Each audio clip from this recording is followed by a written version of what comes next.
Welcome to the Undisputed podcast. I'm your host, Jenny Taft. This podcast is the full show from today's episode of Undisputed from start to finish. We've got a busy slate, so skip Shannon. Let's get to it.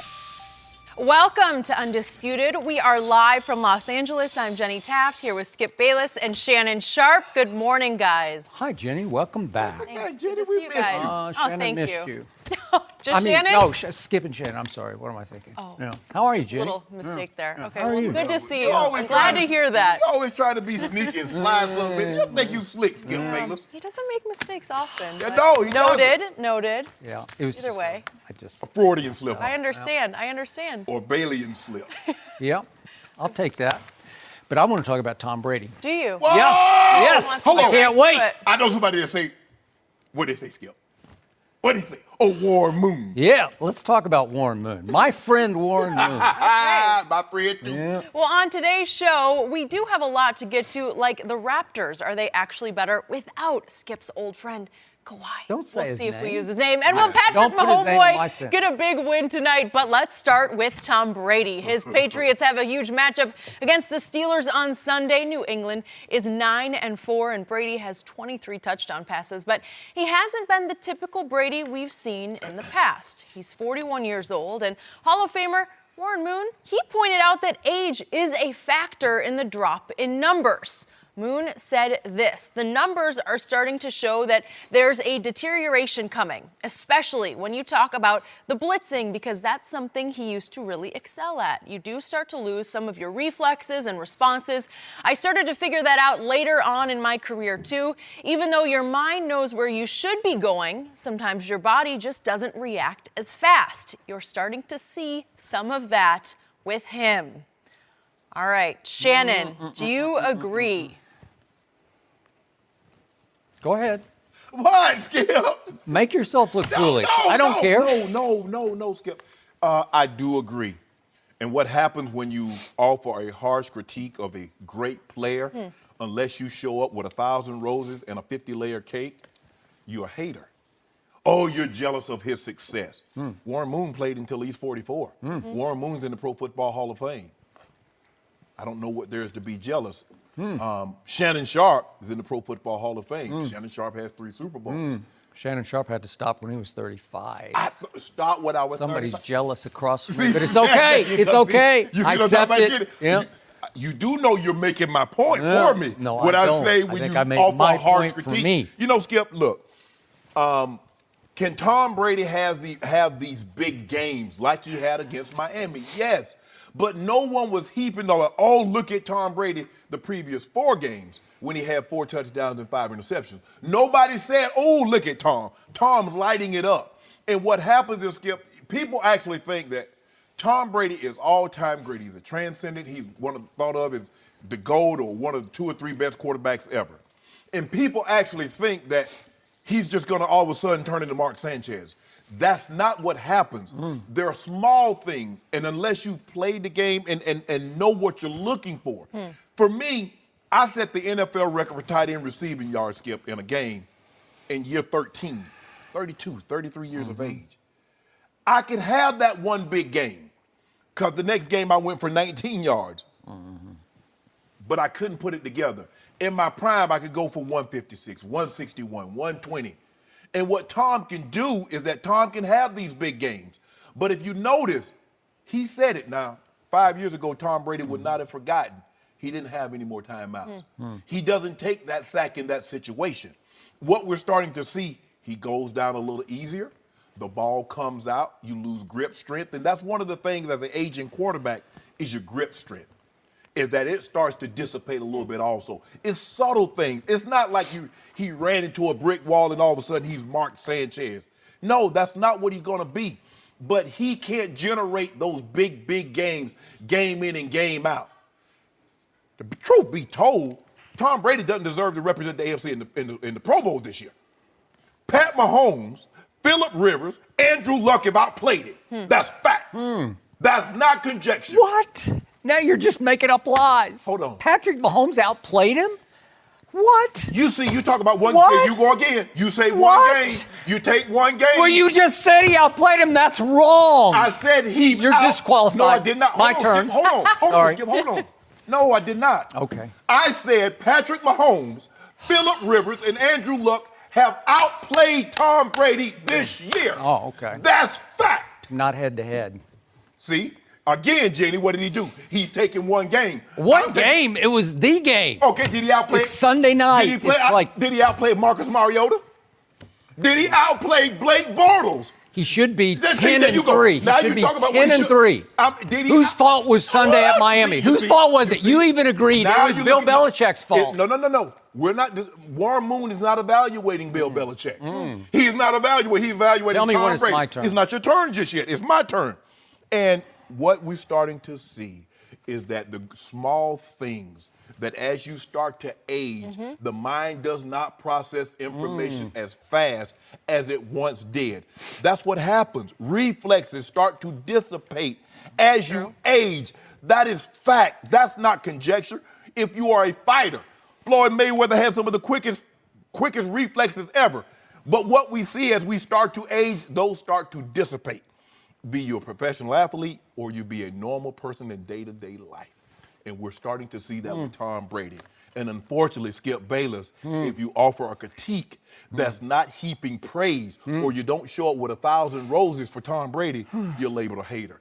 But Warren Moon is spot on, and I've been on this train for a long time. And you've been wrong for a long time. No, I've been right. Wrong for a longer time because this is going to go on and on and on for 3 more years, and you're going to have to live with it. So I'm going to call you on one point that you made for sure before I launch into my reaction to Warren Moon, and that is grip strength. He has lost 0 grip strength. And I'm not in the Hall of Fame, but a lot of people who aren't in the Hall of Fame build pro football teams. And I learned my pro football from Bill Walsh. I don't think you learned yours from Bill Walsh. And I learned mine, number 2, from Jimmy Johnson, the great Jimmy Johnson, and Tom Landry. And I have a pretty good grip on pro football. And Howie Roseman built as the architect of the Super Bowl champion Philadelphia Eagles last year without ever having even played high school football. So I don't know how that happened, but I just throw that out there for you. And the great Bill Belichick that you adore played Division III college football at Wesleyan. Yeah, so I'm not saying you don't know right. football. Okay. I'm saying as an aging player having played, it's I the got signs you start to see. I don't see loss of grip strength. So let's go back to my friend Warren Moon. I've known Warren for a long, long time, and he's not going to love what I'm about to say. But I do believe that he is a little jealous. I do believe he's a little bit threatened by the longevity of Tom Brady because Warren was always acknowledged as the one player who beat Father Time, right? Yeah. Because he started all the way to age 42, and he wasn't great when he was 42, but he started 10 games in Seattle at 42, and he went 4-6. He had 56% completions, 11 touchdowns, 8 interceptions. It wasn't great, but it was pretty good. For those times, that wasn't bad. It wasn't bad, and just for the record, at age 41, which is Tom Brady's age, Warren Moon made the Pro Bowl and was actually the Pro Bowl MVP that year. So I'm going to give him that one because they weren't a great team. That in his games, they went 7-7 that year. They missed the playoffs, but still, he played at a very high level at 41, as I believe Tom Brady is still playing at a very high level. But I believe that Warren, with this very harsh critique, is a little threatened that Tom's going to eclipse him as the longest running quarterback. That's just me. That's just, okay, so Warren made it to 44. He was still a Kansas City Chief at age 44 and did start one game that year at age 44. So I give him all that, and I've always honored him as the guy who lasted the longest by far. It's not, I know George Blanda lasted, but he was more of a place kicker. Yeah, okay. So back to Tom Brady. This is amusing to me because let's just look quickly back at Tom's career. In 2005, this is a long time ago, remember Tom Brady went to Denver, this is a long time ago, and lost to Jake Plummer and threw 2 interceptions in that game, and everybody was saying at that point, he's turning back into a 6th-round draft pick, right? Right. And somehow he reversed that trend and bounced back. But then in 2009, remember he got run off his own field by the Ravens. It was the Ray Rice game when he went crazy. Joe Flacco's rookie year. And Tom threw 3 interceptions in that game, and it was horrendous. It was a rout, 33-14. So he put up 14 points against the Ravens. Came back the next year and lost to the Jets at home, and Mark Sanchez threw another interception. His QBRs were 11 against the Ravens and 16 against the Jets. Was he washed up then? That's what people thought, but somehow he bounced back. And you've made this point 1,000 times. He went 10 years from 04 all the way to 14 without winning a Super Bowl, right? Was he washed up? Did Father Time catch up in those years? Well, a lot of people said that, and a lot of people wrote him off. And Gib, how does Father Time catch up with you when you're 25, 26, as opposed to 41? But I see it catch up with a lot of players in their early 30s, a lot of quarterbacks. But Tom Brady, you said in 2005, Skip, he was 26. Okay, but again, he lost to Jake Plummer. Those were horrible games. He just lost. It wouldn't have nothing to do with his age. And remember that game at Kansas City in 2014? It was a classic turnaround game. We're on to Cincinnati game. Yes. And Tom Brady scored 14 points that night at Kansas City. There's a big game there tonight. And he threw 2 interceptions in that game, had a QBR of 21, and just looked horrendous. And a lot of experts, I know I was at ESPN, a lot of the ESPN experts said he's washed up. Yeah. It's time for him to think about walking into the sunset. And then it was just 10 months ago that in the Super Bowl, he set the all-time playoff record with 505 yards passing. That was just 10 months ago, coming off last year's NFL MVP year. So I don't know how we can rush to judgment on this, because it's funny. This is a Bleacher Report article, and I printed the whole thing out because it goes on, but it quotes 10 different people on Tom Brady. And the only harsh critique came from Warren Moon. All the other critiques are positive. The worst was Bruce Arians said there's a little decline, but not much. But then we go on to Darren Woodson, my friend Darren Woodson, great Dallas Cowboy. I don't think there's any fall off. I don't see any decline. Joe Theismann, another friend of mine, long time. I don't see the arm getting weaker. I don't see the release getting weaker. I don't see any movement in the pocket getting any slower. I see a decisiveness. I see a fire, said Joe Theismann. And then let's go to Matt Hasselbeck. He points out, if you look at a picture of Tom versus a picture of him in his rookie year, he looks younger now than he did when he started. Okay, well, that's a very interesting point. And he goes on to say that he's probably quicker now than he has ever been. He's probably more agile now than he's ever been.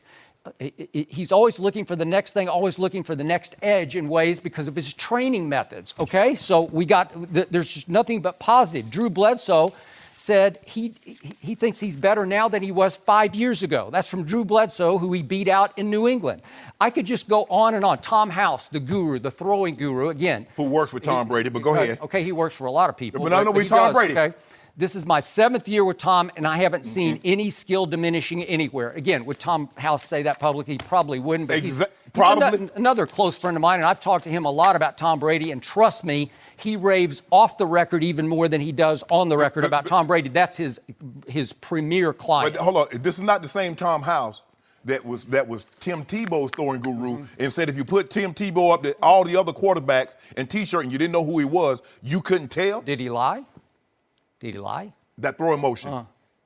Everybody looks good in shorts and T-shirts. Okay, well, that was his point. Okay, then. That was his point. And my point is, he's never going to say anything bad about a client. That's how you get more clients. I wrote a whole column for ESPN.com once upon a time quoting Tom House as saying, I'm going to paraphrase the quote, when Tim gets under fire, he reverts to all of his poor mechanics. Yeah. So under fire, you go back to what you knew, That's what pro sports forces you to do. Okay. Tom Brady does not revert under fire.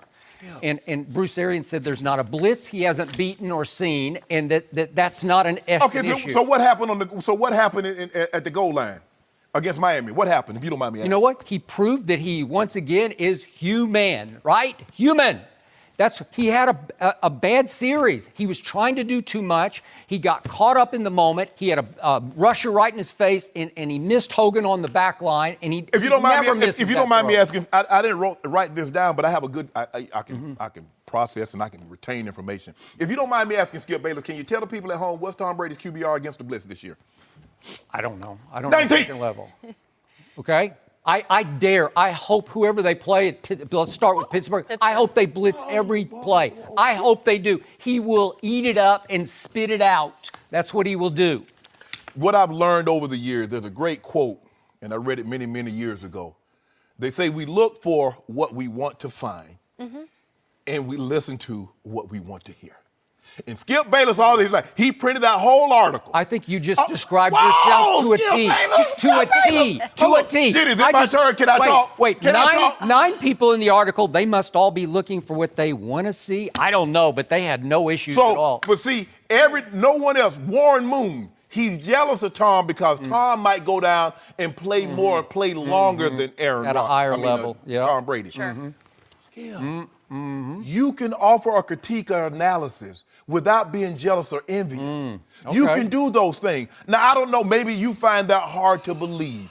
Maybe you succumb to that. So, Sunday at Miami, you nitpick that one series, and I tweeted about it immediately. You can go look at it. He screwed it up. Okay. He got caught up. He missed Chris Hogan. He was furious with himself, and he said, I'm going to do this. Okay. And he tried too hard to hold the ball, and they're out of timeouts. And he said, I just forgot we were out of timeouts. But he got caught up in the anger of the moment, and he is Psycho Tom, I tell you. Nobody competes harder than this guy. But you see what you did? Okay, wait. Here's the bottom line. What's the takeaway from Sunday? Tom Brady threw for 358 yards at Miami against your arch rival in your nemesis place. It's your house of horrors. 358 is his season high. And his QBR for the game, by the way, he had 3 touchdowns and no interceptions. His QBR was 88 for this game, was his second highest of the year, only to a game against the Jets in which he was 88.2.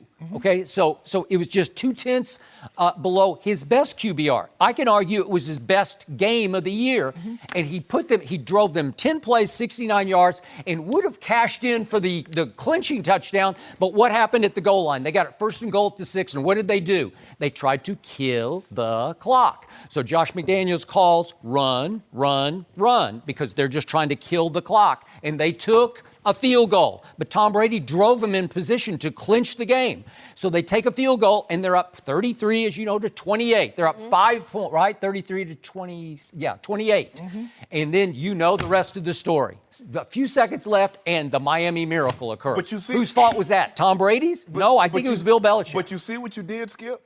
Tom Brady misses a throw, and you said he missed a throw, and you make every excuses. Why they didn't? I don't make every excuse. He's going to make mistakes. Skip, they all make mistakes. But they all make mistakes. But you make excuses for his mistake. Okay. Had Aaron Rodgers done the I didn't make an excuse. I said he screwed up. I'm not making any excuse. So I don't want to hear why he took a sack then. But you are fixated on one series at the end of the half in which they still led going into the half. But you get fixated on one game, and you said this was his best game. I'm not fixated on one. If Bill Belichick doesn't screw up the Miami, Bill Belichick's fault. Well, you said it on Monday. You agreed it was Bill Belichick. You have to give him the lion's share of the blame. Okay, am I right? Well, whose fault was Tennessee? Okay, but it whose doesn't fault matter. was Jacksonville? Okay, but if Bill Belichick doesn't screw up the Miami miracle play, they are 10-3 now? Skip. Wow. They had 10-3. Okay, how about this here? They'd be the number 1 seed, right? No, they would be tied. Tom Brady had 6 possessions. His last 6 possessions, he got 6 points. So we shouldn't even be having this discussion. It's hard at Miami. Now, you know how hard. Now it's hard. Well, do you know what did they lost 7 of their last 9? But why are they last 9? What did Michael Irvin tell you on Monday? There's something about Miami's mindset against New England at Miami. They just walk on the field believing we're going to win this game. Why is it hard for the GOAT? Well, it's hard. He's the best player. Why is it hard for him? Do you disagree he's the best player? No, that's what you're telling me. Okay, he's 5 out of 8 in Super Bowls. I'm not talking about that. I'm talking about Miami. He has played 3 of the greatest fourth quarters in Super Bowl history. He has played them. Well, you're making my point. Because really? He's played 3 of the greatest fourth quarters in Super Bowl. He's 5 out of 8. So why does he keep losing in Miami then? He's the GOAT. You keep telling me that. The whole team just... So now it's the team's fault. So the whole team didn't play great in those fourth quarters in the Super Bowl. Just Tom Brady played great. What happens every time they go to Miami? Is it all Tom's fault? Okay, so he took it upon himself to say, I'm not going to screw this game up. I'm going to go down there and have my game of the year. We're going to right all the wrongs. And he played arguably his best game of this whole season. But Skip, what happens and what a lot of people do, and you're the drum major, is that when the team plays good, it's all Tom Brady played great in the fourth quarter. They lose, the team played bad. They don't win. Why do you differentiate? Why do you separate when Tom plays good, but bring him together when he plays bad? That's all I'm asking. All I'm asking is, Why did everybody in this article say he's lost nothing? And in fact, some people are making the case he's even better. Drew Bledsoe's saying he's better than he was 5 years ago. Matt Hasselbeck is saying he's better now than he was. So Warren Moon is not allowed to have his opinion. No, he is. Okay, then that's his opinion. I'm giving him his, but I'm discounting it because of who he is and what he was. You see? So now Warren Moon, who's a Hall of Fame quarterback, played until he's 44. He gets disqualified because he offered a harsh critique of Tom Brady? Why? It's the first hint that you've had of somebody having your opinion. But the point is that it's just, yes, Coach it is. Belichick had my opinion. Remember, he tried to get rid of him. And then what happened? See, now what happened? Was he right? Was he right to... No, help me out. What? Was Bill Belichick right? Should he have stuck with Garoppolo and started Garoppolo this year? Do you believe that was the right decision? Yes. Okay, but remember, that happened at the trade deadline last year. And then what did Tom do down the stretch last year? He won the MVP of the National Football League. Okay. He threw for 505 in the Super Bowl, and he made Bill Belichick look like a fool. And he made you look foolish. How? How? I just told you. 505? No one's ever done that in any playoff game ever. Jenny. Was Philly not a top 5 defense? Jenny gave me It wasn't like they were playing Kansas City's defense. Jenny gave me some inside advice where I can put my pop-up shop so they can come straight out the stadium and get served this ale. Skip, at some point in time, you got to stop thinking that everybody that offers a critique that's different than yours, than Tom Brady, is jealous of him. That's what people do. I think he's jealous. Why? I think he's threatened. I just explained it to you because he was the quarterback who lived the longest. Look, when I think about Warren Moon, I'm not thinking about no longevity. I am. I've always said when we talk about longevity. he played a long time, but Skip, You started a game when you were 44? Yeah. Okay. But that's okay. But Skip, he's entitled to his opinion. Sure. And I'm entitled to shred it. And see what you didn't. But see, I'm gonna get old Kevin Durant now. See these fanboys, these Tom Brady fanboys in the media, they don't want that, but I will give it to him. You know what? He has no fanboys Yes, he in the does. media. Yes, He's got he does. one defender Pull right that Bleacher here. Report. I'm the only Pull that defender. Bleacher Report. Huh? Pull that Bleacher Report. Well, these aren't media people for the most part. These are Hall of Famers. And So Darren Woodson's not in the media? yeah, he is. But is he in the Hall of Fame? Whoa. So now you discount one guy that's in the Hall of Fame while accepting another guy that's not in the Hall of Fame. I'm trying to see I can disagree with somebody's opinion, right? But Warren Moon can't have his opinion. I just said he can have it. But you want to and shred I it. can shred it, and I shredded it. No, you and didn't. I'm sorry. No, you didn't. And all these other Hall of Famers shredded it. No, they didn't. No, they didn't. Yeah, I think they did. Warren is going by what he sees and what he's played and what he experienced. Right. And see, that's the thing. And see, when I'm not saying that someone that didn't play the game doesn't know the game. But unless you played the game and you start to get old in the game as a great player. Warren Moon was a great player. So he knows as you start to get old, as you start to age as a great player, the signs. So unless you've ever been there, a lot of those guys, Skip, weren't great players. So they don't, because if you hear Skip and all you do it, but see, you have to understand, look where Tom Brady is coming from. So you notice a little slippage more. If you're already in the valley, how much lower can you go? I'm not going to do it again to you, but I played on Monday the Dan Fouts sound from the game commentary on Sunday at Miami. Do you remember this? Why don't you play that Tennessee Titans game footage? Okay, I'm just saying it was Dan Fouts, and he took it upon himself, and he said, I'm paraphrasing the quote, but so many people say he's lost arm strength. He has lost no arm strength because he had just thrown a rocket shot to Julian Edelman for a first down. I ain't hear no game footage from the previous 4 games. Let's see what Tom does against the Steelers on Sunday. Yeah, we already know what he's going to do. You know these comments didn't sit well with him. He's going to light it up. Yeah. We'll see. Okay. How about the Warriors? Are they no longer unbeatable? And will Skip actually say number 2's name? He will not. Find out next. You will. Yes, you will. No mercy.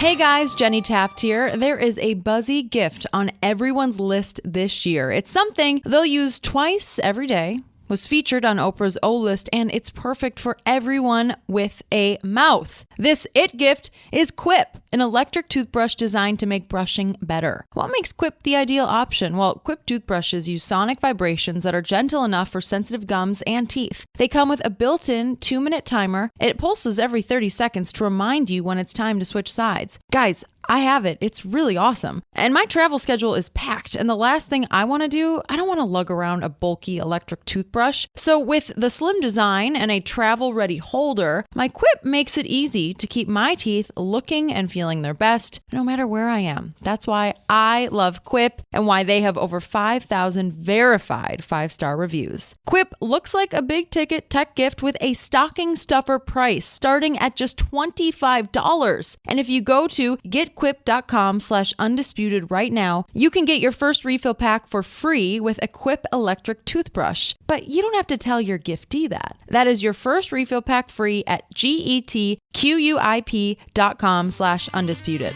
Now, back to the show. No mercy. Well, the Raptors were playing without Kawhi Leonard on the road against the Warriors last night, but it didn't matter. They blew out the defending champs by 20 to sweep the season series. The Raptors are now 7-1 this season without Kawhi in the lineup. Kevin Durant had 30 points for the Warriors, but Steph Curry had a season-low 10 points. Shannon, was last night more about the Raptors or more about the Warriors? This is about the Raptors. The T-Rexes. They're not baby dinosaurs anymore. Skip. But you know, Skip, here's Maybe the thing. LeBron's lucky he's not. Stop. First of all, this was great what they've done. They swept the Raptors, swept the season series. But we've seen this team before be great in the regular season and go home early in the playoffs. So it's still going to come down to what they do in the playoffs. But we got to stop this narrative. Anytime someone beats the Warriors, we automatically assume it's something wrong going on with the Warriors. Let's give this team credit. Skip, when you look at this ball club, even without Kawhi, they're extremely long. Siakam, Ibaka, Anunoby, long. Yep. Now you put Kawhi in there, Skip. They can switch everything. Yep. Van Fleet, he's not very big, Skip, but he can get up into you. He can. Valanciunas, he can protect the rim. Ibaka, long, can protect the rim. Greg Monroe, he doesn't play much, but he's long. He can protect the rim. Yep. And they have got the only great player on that roster is Kawhi. He didn't play.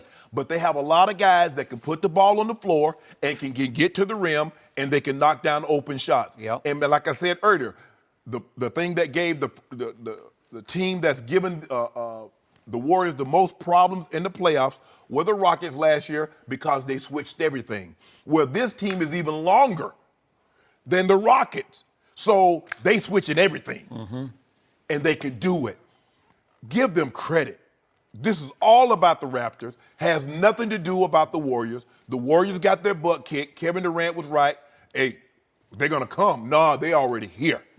And I think sometimes, Skip, this is very Spurs-like because we've seen the Spurs for years, Skip, rest a lot of their best players, be it Duncan and be it Parker and Ginobili, and they still go out there and win.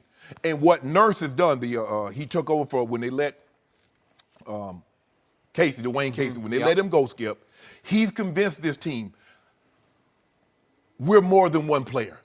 That's what Greg Popovich did. He convinced them that there were more than just one player. And to do what they done, to beat the Clippers without Kawhi, they beat the Lakers without Kawhi, and now they beat the Golden State Warriors without Kawhi. This is a very, very good basketball team. They must be the favorite in the East right now because when Kawhi comes back, whoo! So it's very, very impressive what they've been able to do. But they just resting old number 2. They say, yeah, he said, I don't need me. He'll always be number 2 to me. Stop it, Skip Bayless. Kawhi, show enough, Leonard. Because when he comes back and they go Siakam and Kawhi and Anunoby and Serge, whoo! Man, look like they got octopuses out there, Jay, all them long arms. Stretch it all over, challenging everything. And don't bring it in here anymore. Right now, this is the oddest stat in all of sports. The Toronto Raptors are 7-1 without number 2. That is His true. name is Kawhi, Skip. 7-1, and guess what? those 7 victories, they have won by an average of 19 points. And all of them are on the road. They've won 7 times on the road by an average of 19 points without number 2. Good riddance to number 2, I say, because he was never there when you needed him. You want him back. And you're talking about resting players. Yeah, they're having to rest number 2 like he's 39-year-old Tim Duncan, and he's not, right? He's coming off a serious injury. Serious hip injury. Then there's a thigh bruise. Then there's who knows what. It's his hip, Skip. He won't play back-to-back, and I don't know. And he's MVP. Really? That's GOAT man. Oh, yeah, okay. I don't know. So here's what I'm seeing. Like Kevin Durant said after the game, hey, I'm paraphrasing the quote again, but he said, they got champions over there. Really? Yeah, the only champion did not play for them last night, Danny right? Green. He's talking about Danny. Okay, well, I'll give you Danny Green. And I love Danny Green. And Danny Green is playing his best basketball of his career right now. And I'm a big fan. I'm a big fan. I know him well. Mm-hmm. He is a great defender, and he's scoring the basketball at a high rate that is shocking and very advantageous to this team. But if you want to talk about who's the man on this basketball team right now, it is not number 2, because they're making loud statements. We're just fine without number 2. It's the littler man named Kyle Lowry. He is the heart. He is the soul. He is the engine. He is showing me things as the alpha male of that team that I never could see when his partner in crime was DeMar DeRozan, who is now a San Antonio Spur. Mm-hmm. Every one of these 7 games, he just takes it over, also assisting the ball. Because last night he had 12 assists. And I'm looking down this stretch of games that he's won. He's had 15 assists and 17 assists in games they've won without number 2. Mm-hmm. So Ibaka turns into Kevin Durant without number 2. He just says, I get to play now. I'm going to get the basketball wherever I need the basketball. Skip, remember that game in L.A.? He made the first 15 shots. And I'm looking at his numbers in the 7 wins on the road without number 2, and they're huge numbers. He's had a 34 and a 25 and a 20 and big rebound games and big block games. He's playing like an all-star in those 7 games. Mm-hmm. And you're right, they're deep, but last night, Valanciunas got off to a good start and made 3 of his first 4 shots and dislocated a finger before halftime and was gone. No, Draymond dislocated it. Okay, well, he did. But I'm with you, but he had to go to the hospital. He did. Okay? Yeah. So again, you even did it without him, and it looked like he was going to have his way in the second half with them, which brings me back to Golden State. I got to tell you, and I don't know if you're feeling pressure about this, but this is great news for one LeBron James, the newest Los Angeles Laker, because something's wrong here. I don't know. Something's not. The stars are not aligning. Is it the Draymond versus Kevin thing? Is it that Steph can't quite get back in rhythm? He just had 38 the other night. I know, but this was a big night against a team. Maybe it's that these teams like the Lakers, do they underestimate the Raptors when number 2 can't go or won't go? I don't know. But again, that was a pretty big, it was a big national TV game. Yeah. Look at what Steph Curry didn't do. Right. He played like he was on the moon last night. Am I right about that? There's no such like thing as zero gravity? I don't know. That's a big old piece of cheese up there in the sky. But anyway, that's not even real. But here's the thing. There is no question. Okay, they'll lose a game here or there. Yeah. The question is, can someone beat Golden State 4 times in 2 weeks? The way they're playing, and it's hit and miss. I know they'll have a blip game, but mostly it's more miss than hit. Am I right? We've never seen them lose this many games this early. And this badly at home. This is a 20-point home loss to a team without its quote-unquote superstar. And then no quote-unquote. Stop, take them quotes down. Quote-unquote. Take them quotes, stop. Take those quotes down without their superstar. Those quotes will live in infamy around his name because they're in concrete. No, they're not. Yeah. No, they're not. Well, he's a quitter. He quit. Hold on. You smell that, Jenny? Mm-hmm. I smell jealousy in there. Now you keep That's talking. not jealousy. Yeah, it is. You could go resentment or bitterness or whatever you want to go. You can smell those things. It's unnecessary. Mm-hmm. You had your opportunity at him. He gave you 7 That team last year in San Antonio, they had a shot. Had a shot at what? At winning the whole thing. He said no because y'all didn't know how to talk to me. Oh, really? Yeah. Didn't know how to baby him? I don't know. Whatever. Well, you got a baby. Whatever it takes for superstar. I say good riddance and I say good luck to Toronto from here on. Best team in the East right now. And they have the oddly named Nick Nurse as their coach. It's a weird name, but he can really coach. And what really coach. And what do a nurse do? I don't know. Take care of you, heal you. Yeah. He healed Kawhi. Is he going to? He better be a nurse. Got a busy job. You know, that may he needs to be more nurse than coach. With this That's guy, what right? you have to do, Skip okay. Bayless. Pop was unwilling to put his arm around Kawhi. That he puts his arm around nobody. Okay. Although he's close with the play, they all love him, Yeah. except for that guy. That Yeah. was the first guy in his history, in Pop's history, who did not love him, that he fell apart with. Well, how that in work- fact, Pop's mostly been known as a player's coach. Yeah. Well, even though he's curmudgeonly. He arrests the players, and I get all that. Okay. But Kawhi was a different animal. Just like Amari Cooper, Skip. You see how he's flourishing in his new locale? Was anybody ever confused Greg Popovich and Jason Garrett? I don't think so. No. Aren't they the flip side of each other? in But some see, ways? no, I'm saying Jason Garrett is Nick Nurse. Yeah. They know how to talk to the guy. The other guys didn't know how to treat him and didn't treat him like they're supposed to. Yeah. Okay. Fine. All I'm saying is, what I don't see from Golden State is better and better news for LeBron and the kids, because the kids are starting to become men. No. Huh? No. You don't like the pressure. No, I don't know. No. Huh? You said LeBron went there for on vacation. He's taking the year off. So don't be doing this because Golden State is faltering a little bit. Now all of a sudden you want to get back on the bus that Shannon Sharpe's driving. I'm not stopping. If you don't have a bus pass. I just use my eye test from night to night. I see what I see, and I say what I say. Okay. Off what I see. Okay. And I'm seeing the Lakers play a lot better than I thought they could. I've admitted that 20 times to you. No, okay, but what did your eye test say when LeBron signed and they didn't get a second superstar? What did you say he came to do? To chase Michael Beach, Okay, which then. he has been So, doing. In that fact, same he energy. might catch him this year. I need that energy there. Yeah. I need that energy right there. Don't be talking about we got a chance now. Oh, no. I did not know that Kyle Kuzma would suddenly turn into his second star, and that's what I'm Told seeing you right would. before my. No, you didn't say that. I told you Kyle You Kuzma. backed completely off your prediction. You were At 51. faltering. I got you were 51. doubting. 51. Yeah. But I told, hold on, Skip. You dropped to like 49 No, for a no, while, I and was then at you 50, talked I was at yourself 48. back. I was at 48. 48. Came back up, got Okay. 3 more. 3 victories.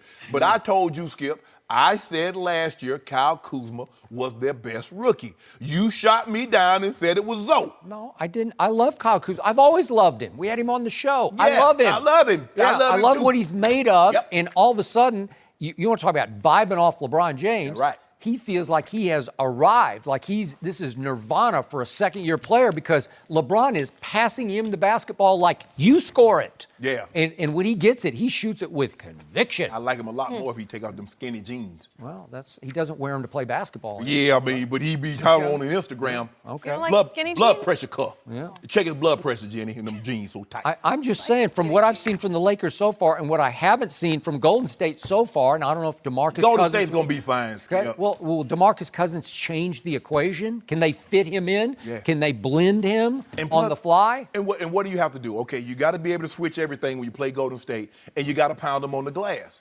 Well, with this team, this is a long, tall team, and they can get you on the glass. So Boogie brings the rebounding back into play because we know Boogie can go get you 15, 20 rebounds. I thought you just said you're driving the Lakers bus. You should be driving it to victory now. You should be driving it the head of a parade. I knew the reason why LeBron, because me and Brian, we talked. I knew why he came here all along. It Okay. was you talking about he came to beat Denzel. He came to one-up Michael B. Well, Jordan. that's pretty good to be Denzel, Yeah. right? No. Yeah. He came, he going to get this championship here, and then there'll be no doubt. Well, it looks like he's got a shot to break through this year. Would this not be LeBron's greatest achievement? Nah, don't worry about what our greatest achievement. We got a lot of achievements to go. You talking about this gonna be our greatest achievement? Oh, I mean, no. you beat Golden State when Kyrie made the closing You know shot. what, Skip Bayless? Well, I'm just saying. But you see what you do right here, Skip? What did I Everybody do? talk about, oh, he lost. But no one says he lost the first time to Golden State with no Kyrie and no Kevin Love. I said it. I said that was the greatest. I told you the other day, that's the greatest stretch of basketball LeBron James that I have ever seen him play. No. And what happened in Game 4? You had him down 2-1 in your house. No. And you came up empty. I've seen. You ran out of gas. I've seen better stretches. I have. No mercy. We're going to go back to the Cowboys because speaking of winning, they have won 5 straight, and a big reason why, Ezekiel Elliott. He's rushed for over 100 yards in 4 of the last 5 games to take the league lead. Zeke won the rushing title as a rookie, and yesterday was asked about winning it again. Take a listen. I would say that important to me. I mean, yeah, it'd be cool, but I mean, I want to go out here and win ball games. You know, I want to make a run deep into the playoffs. I want to have an opportunity to compete for a Super Bowl. So I mean, we're just gonna, keep working and whatever happens. You gotta let things like that, handle themselves and things will work out. Okay, Shannon. Yep. Do you like Zeke saying this? I don't. I want wide receivers, I want running backs to take a page out of quarterback's book because they care about numbers also. They care about touchdown passes. They care about passing yards. But they always put the team goals first, number second. So therefore, it seems like they're a team player. See, what Zeke should have said is that what's important is us securing the NFC East, and we still have a chance to get up to the number 3 seed and so forth and so on. And I'm going to get touches. The offensive line is doing a great job. The offensive coordinator is doing a great job of calling plays. So I'm going to get carries. My job is to, how many times they hand me the football, is to run the football and try to get positive yards. And at the end of these 3 games, if I'm in the lead and have the most rushing yards, I'm happy. But we would have won the NFC East, possibly gotten the 3rd seed. All the team goals that we have set for ourselves, and even some that we set forth now takes place once we get to the playoffs. Now everybody's like, man, Zeke is really matured. Zeke, man, you see Zeke? Put the team goals first. That's what quarterbacks do. That's the way you play. That's the way you play this game, because it's not always about being a good player or a great player. It's about playing a game and putting out a vibe that the most important thing, even though you might be lying through your teeth, the most important thing is team success. Yeah, I just want to win. If we can win these last 3, we're going to be NFC East champs. We get a chance to get the number 3 seed. And hey, but here's something you need to concern yourself with, Skip. Zeke has 333 touches this season. That's 40 more than Todd Gurley. Now, 40 more than anybody in the whole league. And that's Gurley is second. Now, here's the thing. Now, what we know, Skip, when you start getting to that 400 threshold, that's normally a point of no return. And we've seen very few guys be able to come back from that. So the question is, okay, you say if they win this game, they're going to be NFC East champs. Do you rest Zeke down the stretch? Because that was a lot of thinking in Mike's situation. Terrell, 1998. Mike Shanahan. Terrell Davis. We could have gotten TD the record. There are a lot of games in the first, he played the first half, didn't play the second half. Because Mike thinking was, yes, I can get you the record, but at what cost to the team's success? So the question is that they're going to have to ask, and Zeke needs to ask himself, yes, I can lead the league in rushing, but I'd rather be fresh for this playoff push. And those extra carries that I got in the regular season, now you can put those on my plate in the playoffs. And now I could possibly drive and help this team get to our ultimate goal, and that's playing in first Sunday in February in the Mercedes-Benz Dome in Atlanta. So I just wish he could have phrased it. The most important thing is team success. And at the end of the regular season, if I have the yardage and I win that award, yes, it would be neat.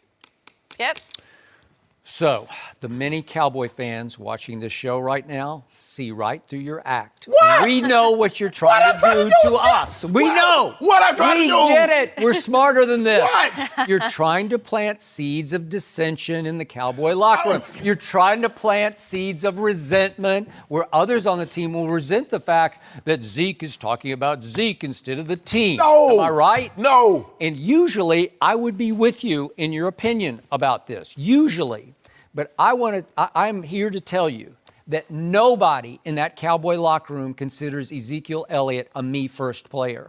Nobody thinks of him as a prima donna. Nobody thinks of him as unto himself, somewhere above the team. Nobody thinks that in that locker room. I've never heard a hint of doubt about Zeke in that locker room, because they all realize that when he wants to win the rushing title, what's good for Zeke is not good for the team. It's great for the team. And I'm going to get to your touches in just a minute, because that's very valid what you brought up, and I wanted to get, that's the deeper issue going on here.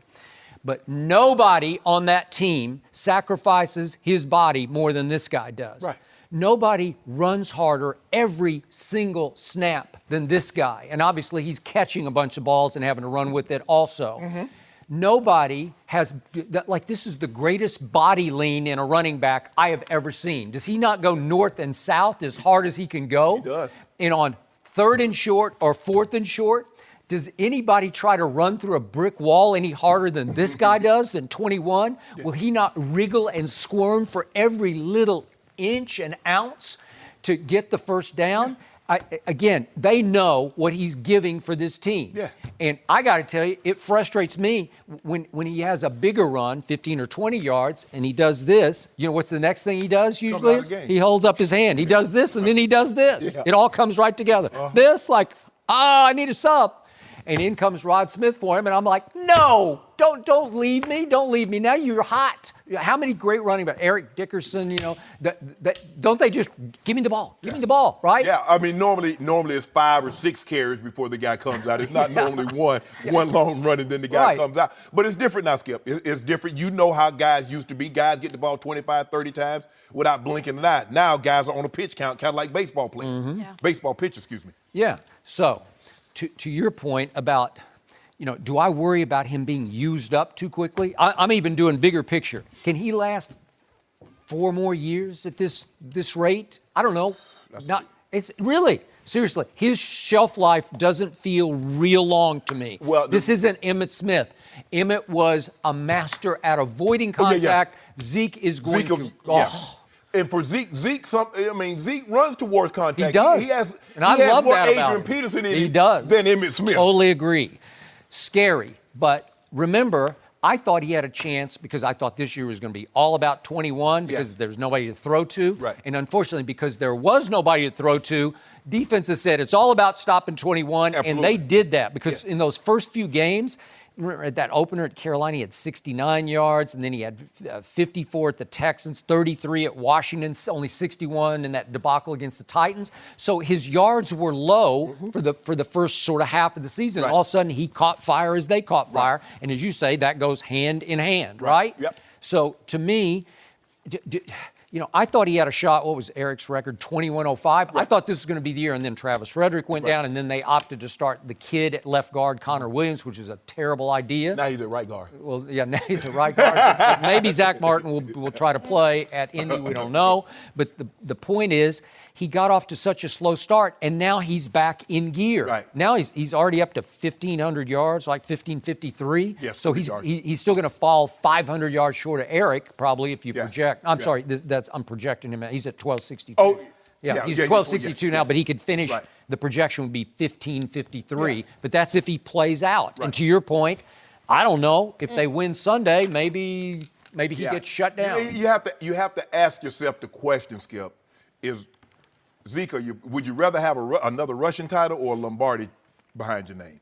Well, obviously, I think he's all about the Lombardi. Yeah, but see, Skip, you just played a game. Do I think Zeke is selfish? No. I think he understands that in order for them to have the success that they're having, I got you. He needs to run That's the politically correct. Right. That's why I just play the game. But is Ezekiel Elliott not incredibly honest every interview? Because he reflects for a second when he hears a question. He thinks you can just see his mind working, and then he's like, "Well, sure, yeah, I'd like to win a rushing title." You know he would like to. Of course, right? Yes. And I don't think anybody in that locker room will hold it against him for just acknowledging. Yeah, if you get asked the question. He didn't volunteer it. He didn't say, my mission this year is to win another rushing title. No, right?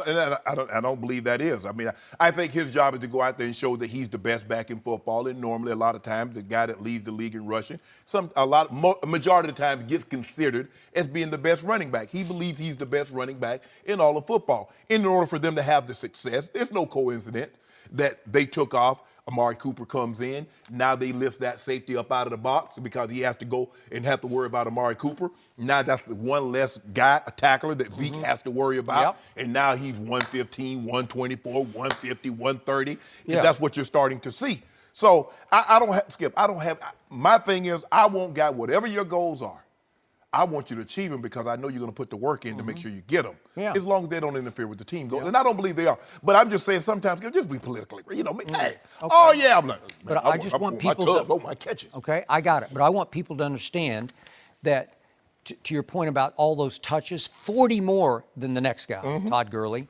It happened because Scott Linehan finally decided, okay, if you're going to put 8 in the box, I'm going to fake it to Zeke, and he's just going to weave into the middle of the field and turn around, and then we'll throw it to him. Right. And that's how they beat the system. Right? Yeah. We'll just flip it over the middle. How many times you see him just sit down in zone and catch a 5-yard pass and run for 9 yards? Or catch it in the flat. Yeah. And there's only been a handful of guys that have had 40 touches. I think Le'Veon Bell a couple of years ago. There have only like 3 or 4 guys, Skip, since 2010. In a game that's had 40 touches against Philadelphia. Man, you start getting to that point. Sean Alexander, and you remember Larry Johnson. Yeah. Oh. He had those 400 back-to-back. He was never the same. Fell off a cliff. Coach Herm he pretty much used him up that one year in Kansas City. So the thing is, but here's the thing. For a running back, Skip, he's going to be his best between the ages of 20, 26. Yep. Unless you're Emmitt Smith. This is the prime. But here's the thing, though, Skip. Emmett wasn't taking no contact now. That's what I'm saying. He ducked and dodged. Emmett was glancing here and glancing there and throw that blink on, get on up out of bounds. Live to see another day. I've never seen anybody be able to avoid contact the way Emmitt Smith did. And plus, Emmett had already said, Emmett says, I'm going to play more than 10 years. I'm going to play 13, 14 years at the running back position with his style. Now, Marcus played a number of years, but Marcus was slithery. He was not taking any contact, but he wasn't built like Emmett. Emmett made I'm not taking no. What?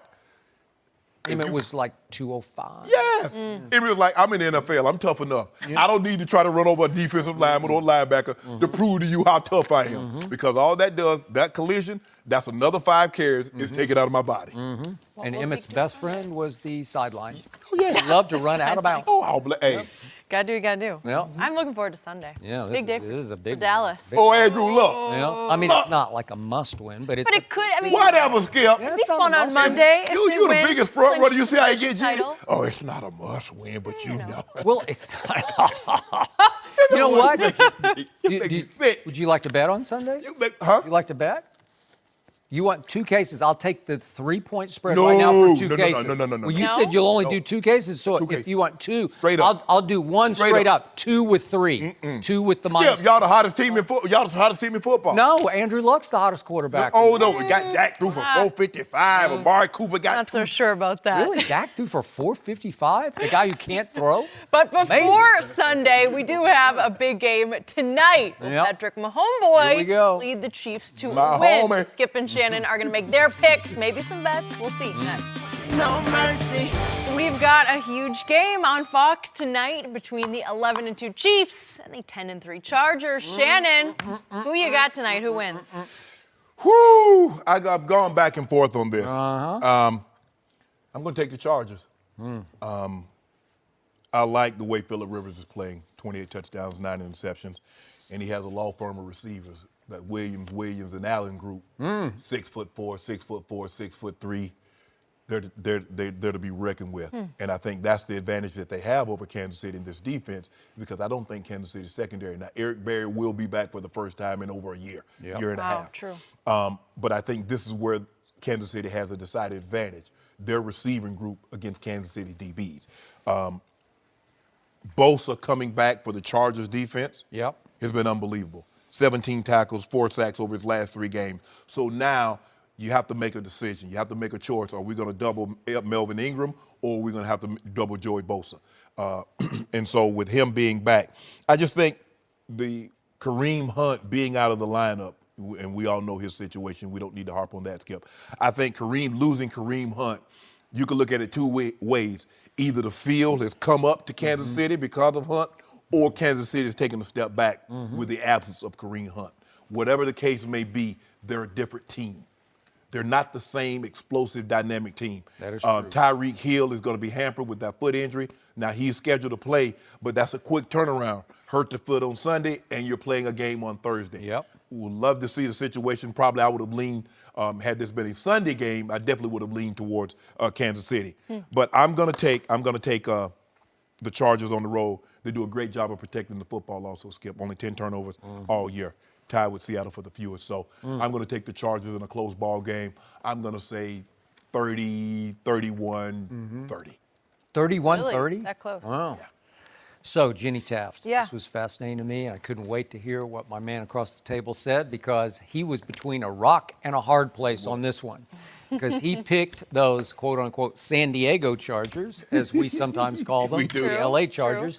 You picked them before the year to get to the Super Bowl. Now, I can't remember, did you pick them to win? the Super No, Bowl? I got Drew Brees. Oh, that's right. Drew Brees to win the Super Bowl. So now you're really at conflict because you got your homeboy, your new homeboy, Patrick, my homeboy, right? Yep. And now you are driving his train for MVP. Yeah, Vegas seems to think so too, huh? Okay, well, they do. And he should have a slight edge right now. But this is a big night for your homeboy.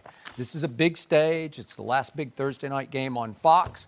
And there's a lot of chips in the middle of the table There on is. this one, right? Yep. A lot of people are going to be affected. A lot of playoff pairings could be set tonight with home field advantage at stake. And if your team's going to have the kind of year that you want, you need your team to win this game. Yes. And you know this coach very well. I do. Played with him. Played with him. So I also went back and forth about this game. And I thought you would probably go with your kind of your heart. Your heart belongs to the Chargers, right? Your head belongs, for the sake of Undisputed, to your homeboy. Yep. But you went with the Chargers, and I do not blame you. But I am going to go. I'd already decided. I didn't know where you were going to go for sure. But I'm going to go with the home team. Okay. And I don't love Patrick Mahomes, and I'm not gaga over him the way you are. You should be. Well, after that 4th and 9. Close my eyes and throw No, it. no, no, he's playing that. It was You saw the it. biggest prayer I've seen since Eli Manning's Super Bowl throw that stuck in David Tyree's face mask. Yeah. But he pulled it off, and 2 fourth downs on that one. he did. No, I got to give it to him. So what I don't love about your team, the Chargers, tonight is they lost Austin Eckler, who's their little third down dynamo. Yeah. And he's not going to play. And I don't know if Melvin Gordon's going to play or not, because that's a big deal, right? Yes. Now, on the other side, they did lose that running back, and that was a huge loss. And now Spencer Ware can't go, so they're pretty handicapped at running back. Also, Sammy Watkins isn't going to go.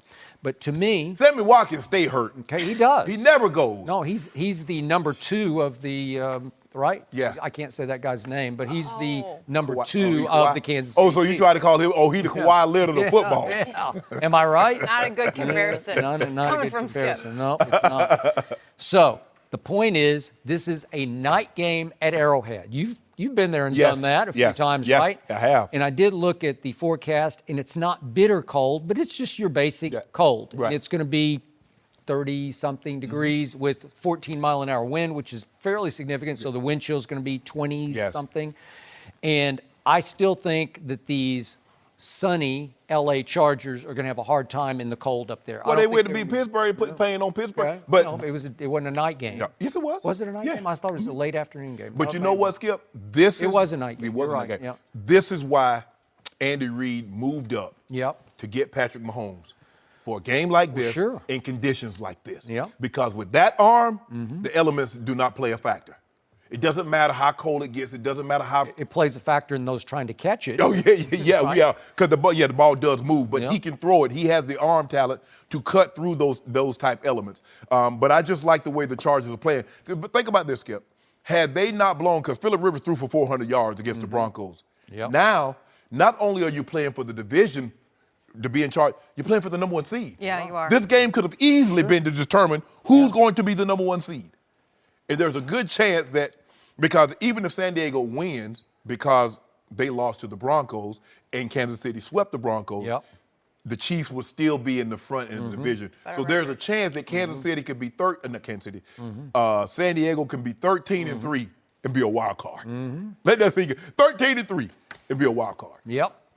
So I'm also heart versus head on this game, because you know how much I love my man Casey Hayward. We've had on the Yes. show. Yeah. Vanderbilt University, best cornerback in football. And now he's got a partner in crime, a rookie named Derwin James, safety. Of course. Yeah. 6'1", 215, the 17th overall pick. Was that not a steal for this team? Because he is changing the way they play football. So, again, that gives them some firepower, because Joey Bosa and Melvin Ingram can rush the passer. Byron right? Jones is not going to like what you just said. Yeah. I thought you said Byron Jones was the big. Well, I got to be true to my school, and he knows that. Oh, so Byron Jones knows. isn't. Hold on. So Byron Jones isn't the best cornerback in the NFL right He has now. been playing the best cornerback. Casey Hayward last year was ranked. We're not talking about right now. rated. We're not talking about last year. We're talking about right now. So is Casey Hayward better than Byron Jones? Casey Hayward is so good that they're not. He has no interceptions, because he's become the Dion of this era, where nobody will even throw to him. So he's doing it just on pure reputation. Byron Jones is taking the stud receiver every time and winning. Don't you ever say, I don't care if he's the dean of Vanderbilt. Don't you ever say Casey Hayward and Dion in the same sentence. I just said of this era. He's become that guy. No. Just said he's playing really well. There is no Dion of no era. Okay, well, I'll give you that, but he is really good. Yeah, he's playing and well. Their secondary is really good. But they need to get a little bit more exotic. Gus Bradley's the D coordinator who came out of Seattle, and they play a simple coverage. And a lot of times, Skip, they just line up in it, which is cover 1, cover 3, lurk. You can't do that. The quarterbacks are too good. The receivers are too good. If they know what you're going to do and then you just line up in and say, well, we're just that good. No, you're not. Okay, so if you're going to be right about this pick, Joey Bosa better rise and shine tonight, and he better introduce himself multiple times to that young quarterback. Yep. Right? Yeah, you got, and you better keep him in the pocket. Yeah. And everybody's like, well, keep him in the pocket because Skip, he's not looking to run. He's one of the few quarterbacks that when he escapes the pocket, he's looking to throw the ball over your head. And he has the arm talent. Now, I think Coach Belichick thought he was playing Kansas City and realized, Patrick Mahomes can throw this ball 70 yards to the end zone. Not Ryan Tannehill. So he got him confused. You just took a shot at I didn't take no shot. Thank you. Well, because he deserved it. No, he did not. Coach Belichick is the GOAT of coaches. Oh, is he? GOAT, coach, He's GOAT, coach. Lowercase No, goat. don't do this. Yes, Jenny? The Chiefs have won 9 straight against the Chargers. I thought you would appreciate knowing that number. Sorry, Shannon. Sorry, Shannon. And Phillip Rivers, 9 his straight. wife is about to their 9th child, I think. Yeah, 9 So, kids. oh yeah. you So imagine? old Phil. 9 children? 9. Whew, yeah, that is not for me, but good for them. He gonna have to play till he's 40. It's a lot of college tuition. Skip's guy Tom Brady starting to look a tad bit old. We'll discuss that with Greg Jennings. Let's hear what he has to say next. No mercy. Hey guys, Jenny Taft here. More of the Undisputed podcast is on the way, but first, a quick word from one of our sponsors. Send the holiday gift that families across America have loved for over 100 years. Omaha Steaks, the perfect gift for families that love premium quality steaks, hamburgers, pork chops, and much more. Right now, Omaha Steaks is giving an amazing limited time offer to Undisputed listeners when you go to omahasteaks.com and enter code JINGLE into the search bar. You will get 74% off the Omaha Steaks family gift package. Originally $195, now only $49.99. Order now and you'll get 4 hand-cut aged to tenderness top sirloin steaks, 2 savory premium pork chops, 4 chicken fried steaks, 4 Omaha Steaks burgers, 4 snappy kielbasa sausages, all beef meatballs, 4 perfectly browned potatoes au gratin, 4 made-from-scratch caramel apple tartlets, plus get 4 more burgers for free. Again, get this limited-time package for only $49.99 when you go to omahasteaks.com, type JINGLE into the search bar, and add the family gift package to your cart. Don't wait. This offer ends soon. Go to omahasteaks.com, type JINGLE into the search bar to send the Omaha Steaks family gift package today. All right, get to eating. Now back to the show. No mercy. Tom Brady and the Patriots have a huge matchup against the Steelers on Sunday. New England is 9-4, and Brady has 23 touchdown passes, but he hasn't been the typical Brady we've seen in the past. He's 41 years old, and Hall of Famer Warren Moon pointed out that age is a factor in the drop in numbers. Moon said this: "The numbers are starting to show that there's a deterioration coming, especially when you talk about the blitzing, because that's something he used to really excel at. You do start to lose some of your reflexes and responses. I started to figure that out later on in my career too. Even though your mind knows where you should be going, sometimes your body just doesn't react as fast. You're starting to see some of that with him." We are joined by Fox NFL analyst Greg Jennings. Greg, good to have you with us. Great to be here. Do you agree with that statement? What's your take? I agree with the statement, but I don't agree with some of the things that he says in the statement. For me, yes, is Brady on the decline? Yes, because he is in a stratosphere that no other quarterback has ever been. Okay. And so are we starting to see him at a flight level, at an altitude where other quarterbacks have now ascended to? Of course. But when you start to look at his numbers, and everybody's talking about these numbers declining, I'm trying to see, Skip, where? Where are they Yeah, declining? I don't know. Let's ask Shannon Sharpe. Normally 19th in touchdown passes, that's a decline. Right? Okay. I mean, right? I mean, no, for Tom Brady, this is the norm. This is the norm. When you look at 3,700 passing yards right now, he's going to be over 4,000 passing yards when the season is over. 4,000 passing yards, nothing. It's not, but he's never been a Drew Brees where he's 5,000, high fours. That's never really been him. He's had those outlier years, but he's 30, 32, 35 touchdowns every year. Reach that number this year? He won't reach that number, but he'll get close. He'll get somewhere around 20, 28 to 29. He'll get there, but this QBR, all of that is affected by the amount of touchdowns to interception ratio. He doesn't throw interceptions. He has 8. He has 2 outlier years where he threw 2 and 4. I mean, When was the last time he threw 8 in a season? Now, he Last- got 8 right last now. year. He had 7. he had 8. 8. He had 8 last year. He got 8 right now. He got 8 right. Go. I mean, so you telling me I'm Tom just- Brady, I'm- he can't go 3 games without throwing No, interceptions? go ahead, make your point. Go ahead, understand. make your point. I think there is a decline. When I watch Tom Brady and I hear everybody talks about this decline, we all have to try to look and see, okay, what am I going to look for to see where the decline is? Yes, there's a decline in the third down percentage. Yes, he's older. He's going to get hit. He's going to try to get the ball out more. For me, the decline is when I see his arm strength and when typically what quarterbacks do, when they start losing that ability to drive, which is what a lot of these guys on this panel in this conversation talked about, they start to anticipate more. I see Tom Brady throwing a little sooner. The ball isn't flying and floating the way it once did, but he's mentally strong enough to where he can overcome those things, and he's better than every quarterback within his division. So the decline is so minimal compared to everybody else. It's like, come on. When Brett had his decline, it was just, boom. It was a drop off. Brady is controlling the decline. I don't think he's going to avoid it. He knows that, but he's still performing at a high level. At least that was objectively negative, right? Let me ask you a question. Do you think Tom Brady deserves to be a representative at the Pro Bowl quarterback? In the AFC, Yeah. Pat Mahomes, Phillip Rivers, Andrew Luck. Ben yeah, Roethlisberger. no, I don't. Okay, that's all I want to do. That's objective, right? But does that mean that there's a decline? I mean, those guys have elevated difference. their level of play. You want to go? Go ahead, I go don't ahead. care. Go ahead, go. Go ahead, go. I Are you over there chomping at the bit? I got a question for the Hall of Famer Okay. sitting across What? from me.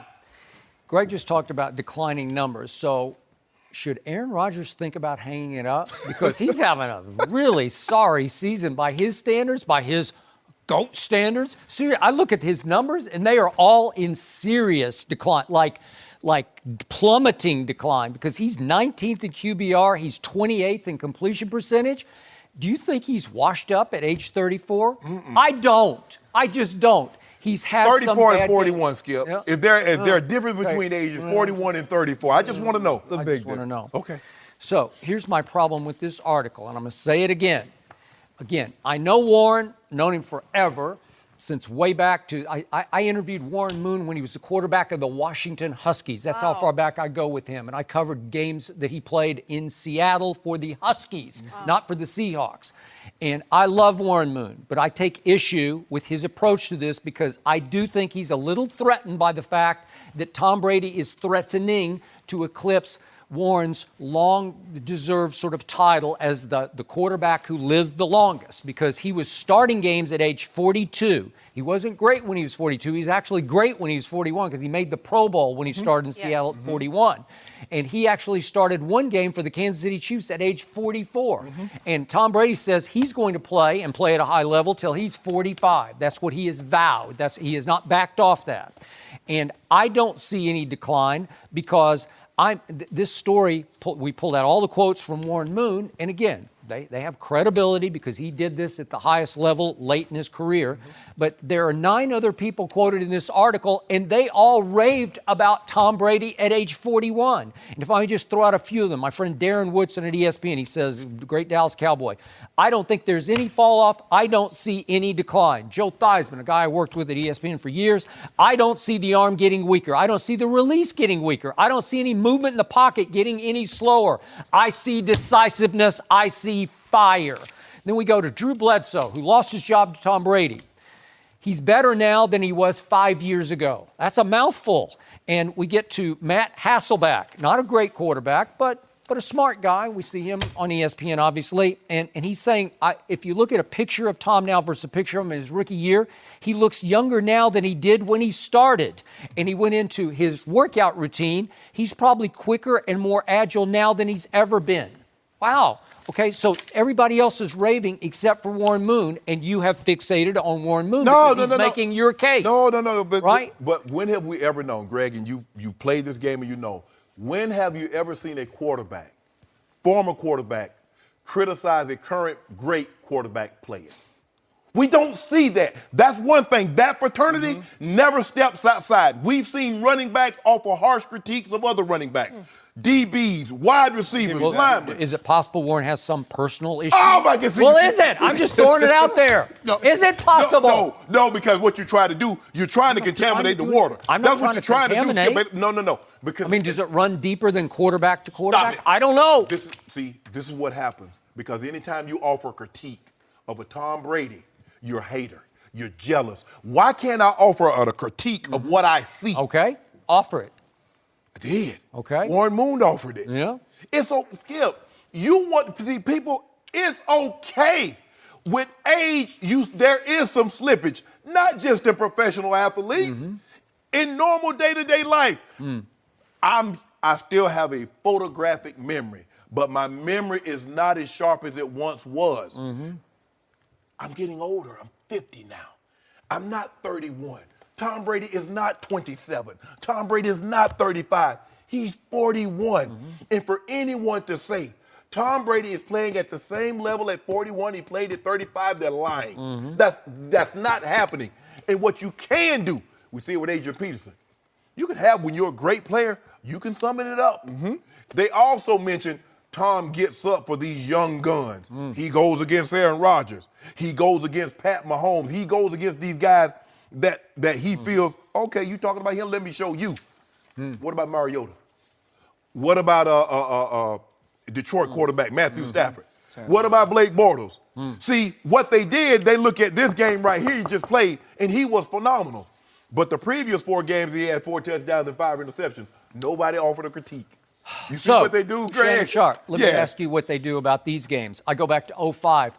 Tom Brady stunk it up in a playoff game at Denver, your old stadium, against Jake Plummer. He threw 2 interceptions and was just horrendous. Scored 13 points and lost. And people are saying, he reverted to the 6th rounder. See, here he goes.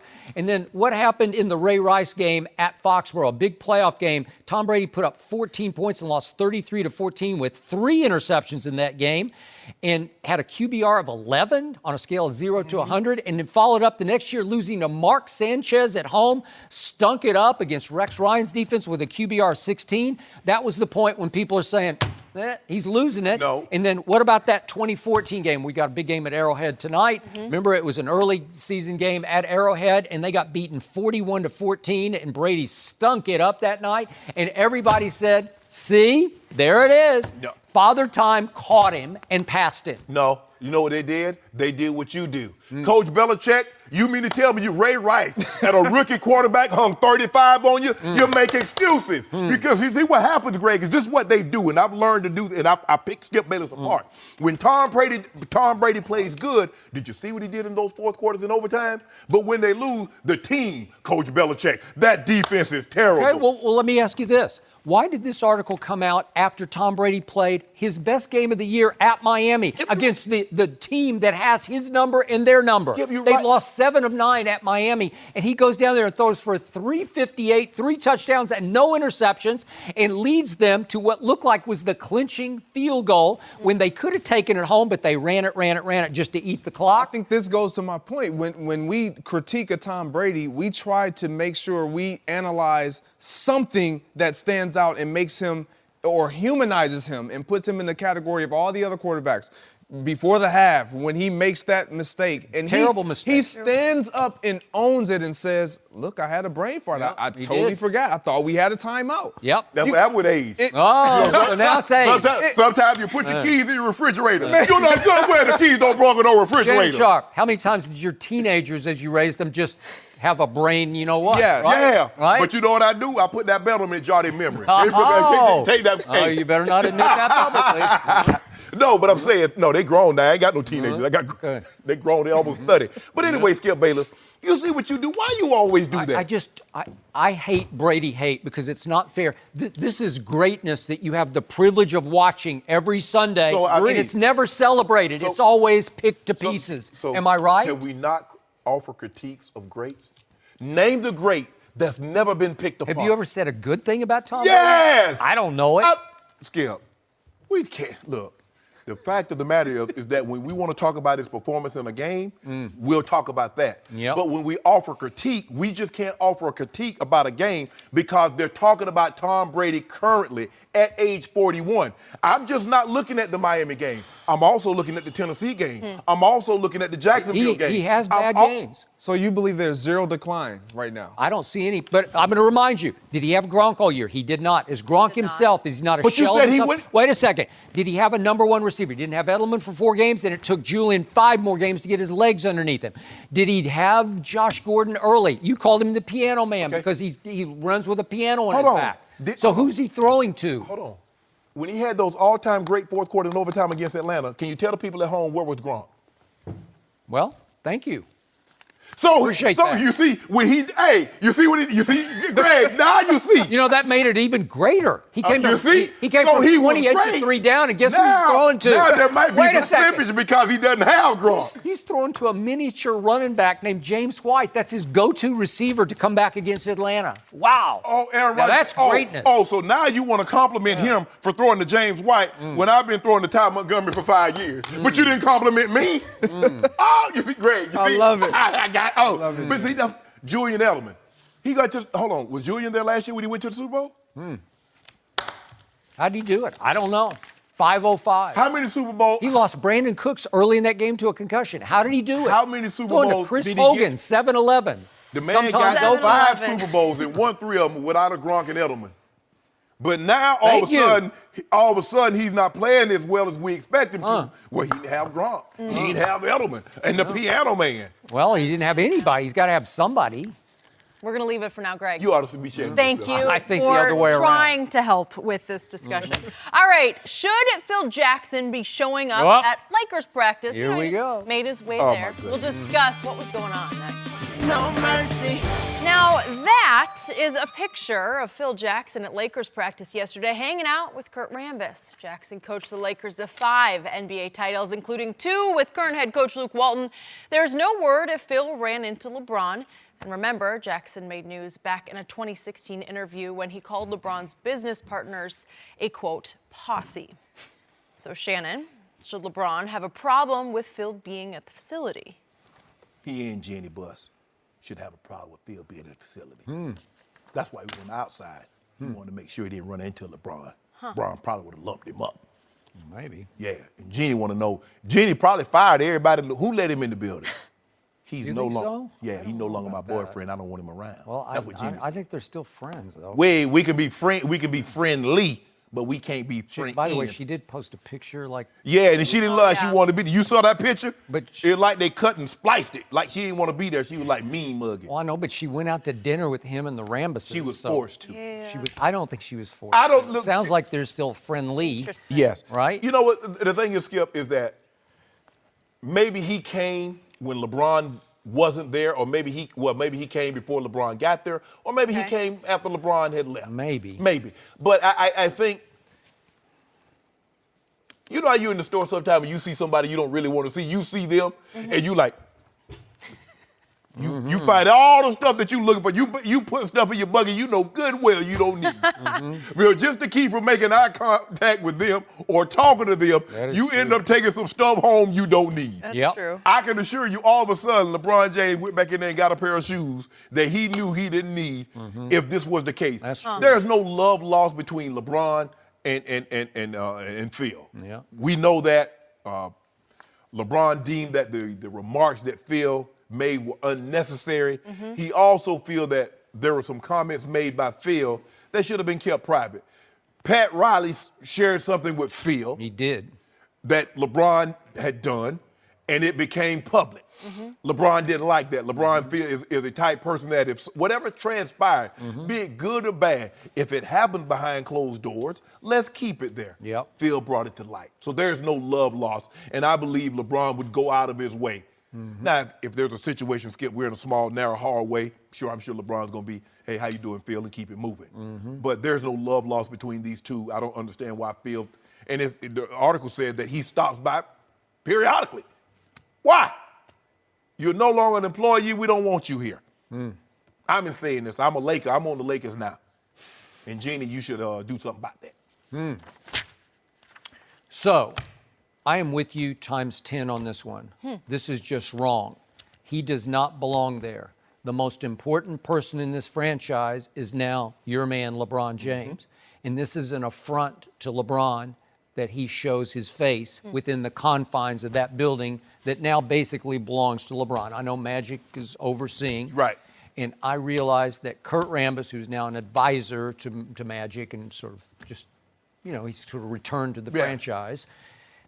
He and Phil are very close, and that's fine, but they can see each other for dinner or lunch wherever they want to go. It's easy to do. Yeah, all these restaurants in L.A. And remember, Luke and Phil remain very close. Correct. And Luke said yesterday he texts constantly and asks him for advice.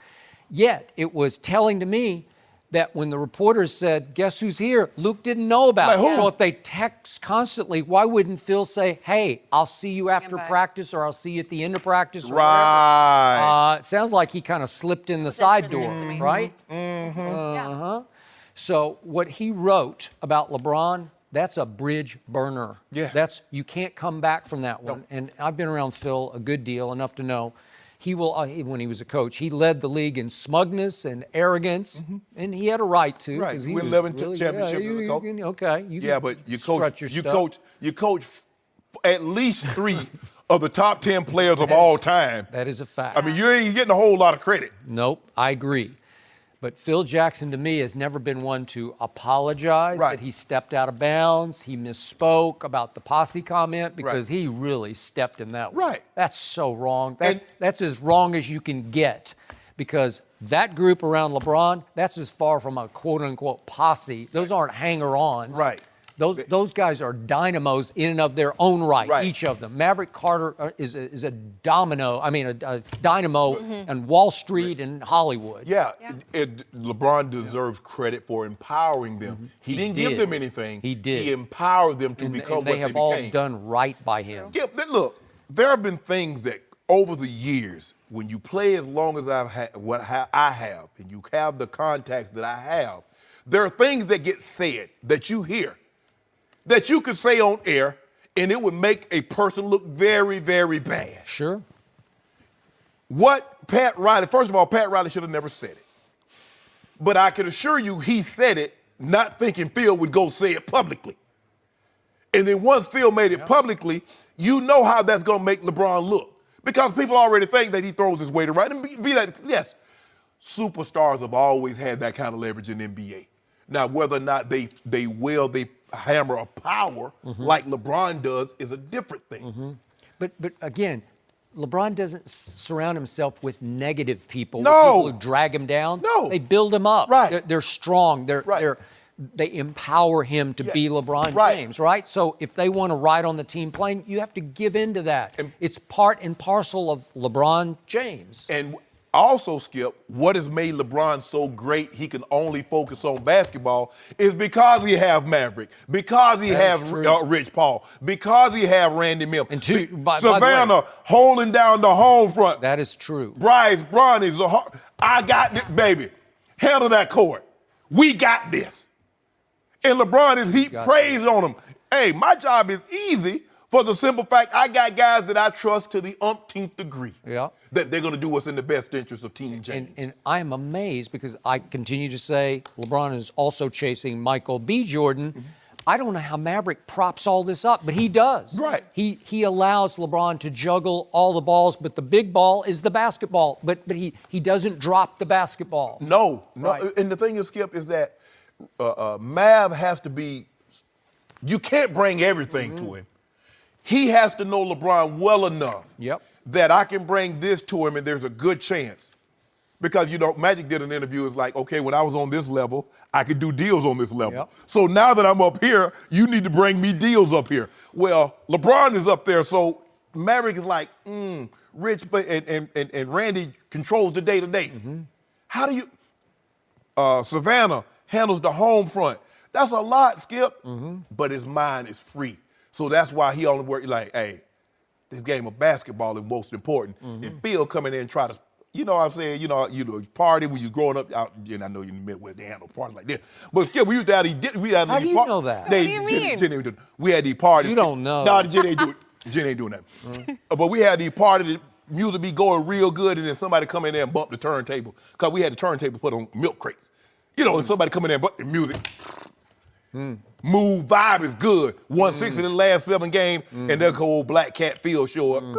Stop the music. Yep. I don't even want to dance no Buzzkill? more. Yeah, I don't even want to do anything Fair anymore. enough. He Remember better not show back up. Once upon a time, Phil skewered Kobe in a book, and then somehow they made peace and Yeah. won together after that. Yes. I think Phil has it in his head that he can somehow make peace with LeBron and become part of the Lakers again. And if I know LeBron and you know He LeBron, might skip. You know what? I don't know. Even what Phil said was not worth what Dan Gilbert said. And he went back to Dan Gilbert. So you know what? The man got a big heart. LeBron James got a big old heart, Skip. He got a big heart. Big heart. I know, but I'm going to lose respect for LeBron if he doesn't stand strong. I mean, you know what, Skip? I won't lose respect for him. Because you know what? You can sometimes, you could allow people to hold your feelings hostage, Jenny. And you can't get out of bondage if you holding this resentment, harboring this. You know what I would do, Skip Bayless, if I was LeBron James? I'd walk up to him. How you doing, Phil? Thank you. Kill him with kindness. Yeah! That's a good way to look And at it. then when he walk away, And, a and you hard know, the handshake. next thing you're going to see is Phil's going to be sitting behind the bench at home games. no, he went there. LeBron said, I got to draw. No, Yep. no, Peering LeBron. over. Peering over Luke's shoulder. LeBron said, that. Jenny, Whispering in his ear. Magic, Rob, I got to draw the line. Yeah. You got to choose one. Now, one of these guys is putting up 28, 8, and 7. Yeah. The other guy ain't doing jack. Now, you choose one or the other. I have a feeling that I stay, he go. he's not going to make this He a stays, habit. I go. Sounds like Phil wants to come out of retirement and coach LeBron. No, that ain't happening. Making he- his that presence ain't known. happening. He coached MJ, he coached Shaq and Kobe, LeBron. He's got Add it. it to his list. We got nothing for it. We gonna be kind. We'll be nice. We'll be presentable. We gonna always be Yeah. LeBron because that's what type of people we are. We good folk. Well, we do are have the Lakers in Houston tonight to face the Rockets. We're going to talk about that one in a little Yep. bit. But first, there's a hot team right now, the Raptors. Are they actually better without Kawhi Leonard? Good Discuss that with number 2, Steven Jackson. He's here to help us next. No mercy. Well, the Raptors were playing without Kawhi Leonard on the road against the Warriors last night, but it didn't even matter. They blew out the defending champs by 20 to sweep the season series. Kevin Durant had 30 points for the Warriors, but Steph Curry had a season-low 10 points. The Raptors are now 7-1 this season without Kawhi in the lineup. We're joined by FS1 NBA analyst Steven Jackson. Steven, good to see you. How does Toronto keep doing this without Kawhi? Well, first, a lot of people in my hometown wanted to say thank you for giving them a Port shout Arthur. out. Yes, they wanted to say thanks, Skip, for the shout out. You're the most famous person from Port Arthur. Janis Joplin. No, I was going to say it's Janis Joplin, Jimmy Johnson, but Yeah. Stephen, I'm around That's there awesome. somewhere. I'm around there Good somewhere. list. Good company. way to go. I said yesterday that Toronto is the hardest playing team in the league. One thing about from 1 to 8 or 9, you have a lot of guys on their rosters that feel like they still have a lot to prove. Even the backup point guard, he feels like he has a lot to prove to show he belongs in this league. The young kid OG's playing hard. Is he? All the guys on the team feel like they have something to prove. And I said this yesterday when we said, well, Golden State was going to win. I said they still have to win this game because Toronto is a confident team. They went out there and played confident. The whole Golden State starting 5 always negative. They all had negatives and the plus minus. They always negative. So that very seldom happens to this team when you have all those guys on the court together. Right. But like I said, when you have a team like Toronto who plays hard, have that blue collar style of play, they have a chance every night. You look at this team, They're long and athletic. Danny Green is not that tall, but he can play defense. He can. Siakam plays defense. Serge can play defense. Yes. You mentioned the guy OG Anunoby. Woo! I like that name though. I think if I have another son, I'm gonna name him OG. You see why? You see I stopped at OG. I couldn't say the rest of it. I think I'm gonna name him OG. Valanciunas. Yes. Left early, but he can protect the rim. He did. Greg Monroe can protect the rim. And what you have to do to be able to play this team, you got to be able to switch everything. Right. Because when they put you in the pick and roll, if you can't switch, you got no chance because Steph is going to be launching threes. Clay's going to be launching threes. Kevin Durant, well, you really have no. You just hope Kevin's off. Well, he was, 13 or 22 for 30 points. And he still was, as you mentioned, he was -10 in the plus minus. And they have every guy can put the ball on the floor and get to the hole.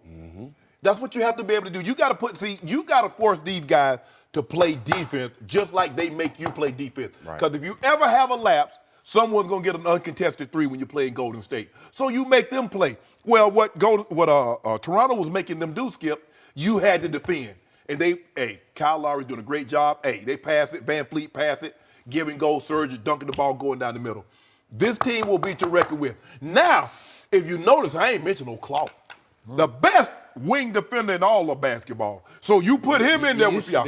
He still is. Stop it, Skip. Now you ought to be ashamed of yourself.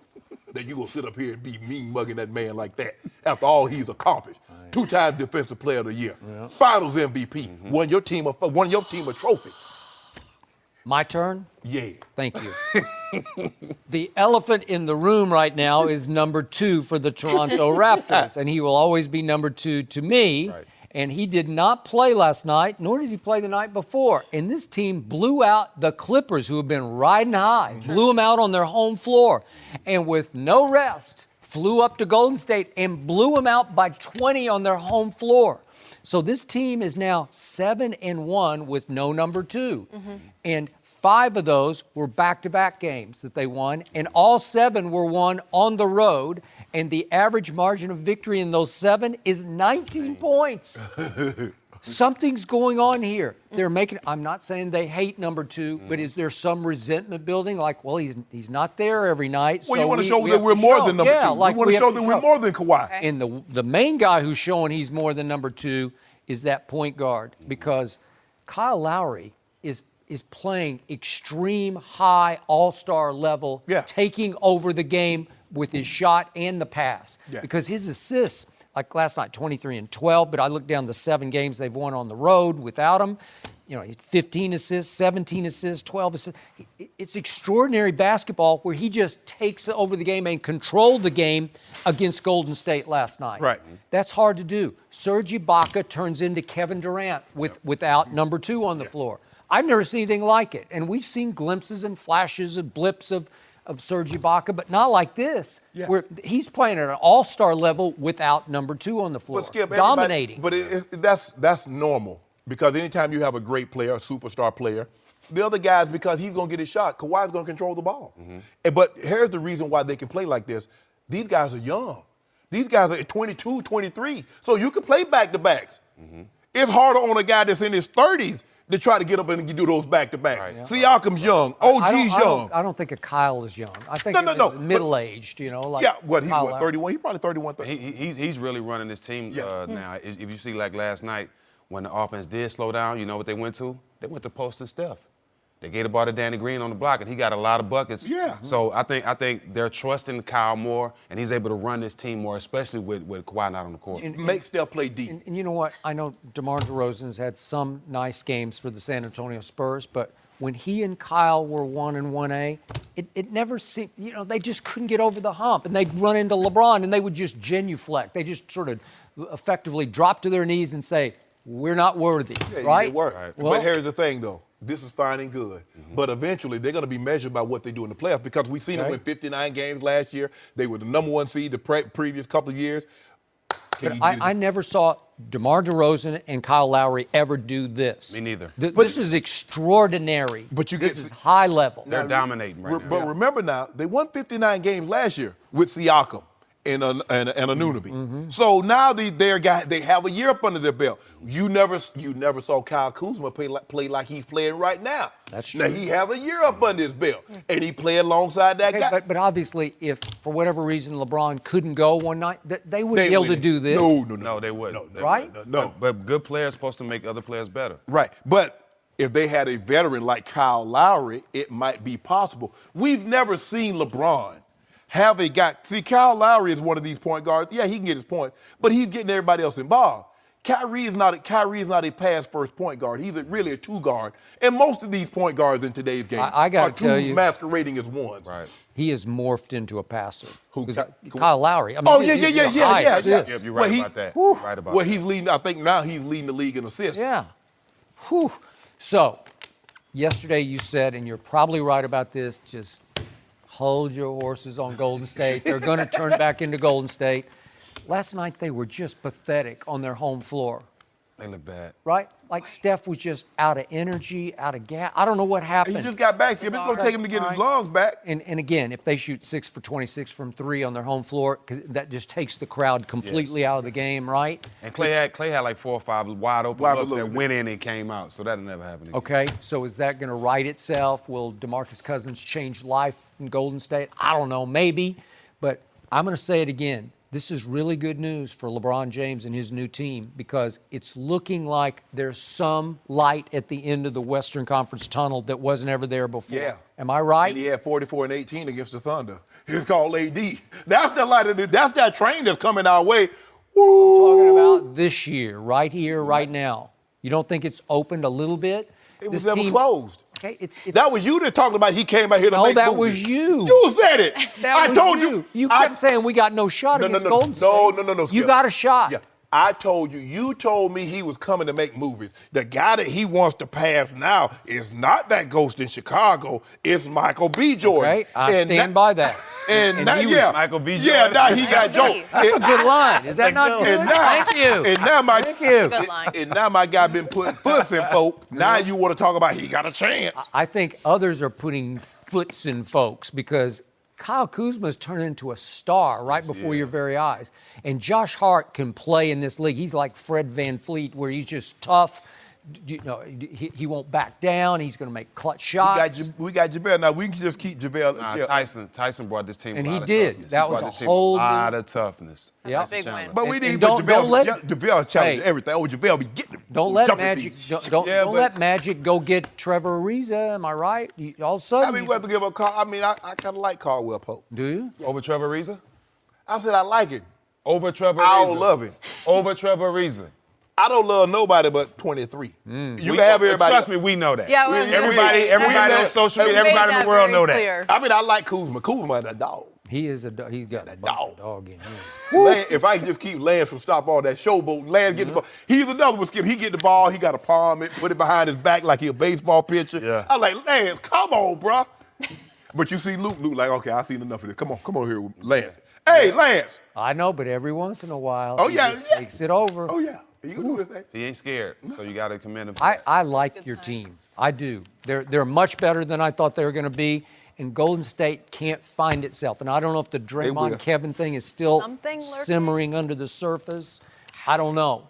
Just the I fact don't that know. Something's Toronto not won. right. Yeah. Right. So in other words, Kevin Durant, that situation you in might be toxic. The words you use. He did. I can't wait to come back up here when Boogie back and they rolling, they beating everybody by maybe. 70. I can't wait to see what you say. Well, Hey, what I say? if you're right about Boogie, then that's the X factor. That's the Yes. game over factor. You know, a lot of times it just takes one player to come and bring, just change a little bit and things turn. You got a whole bunch of Hall of Famers over there. They're going to fix it. Okay.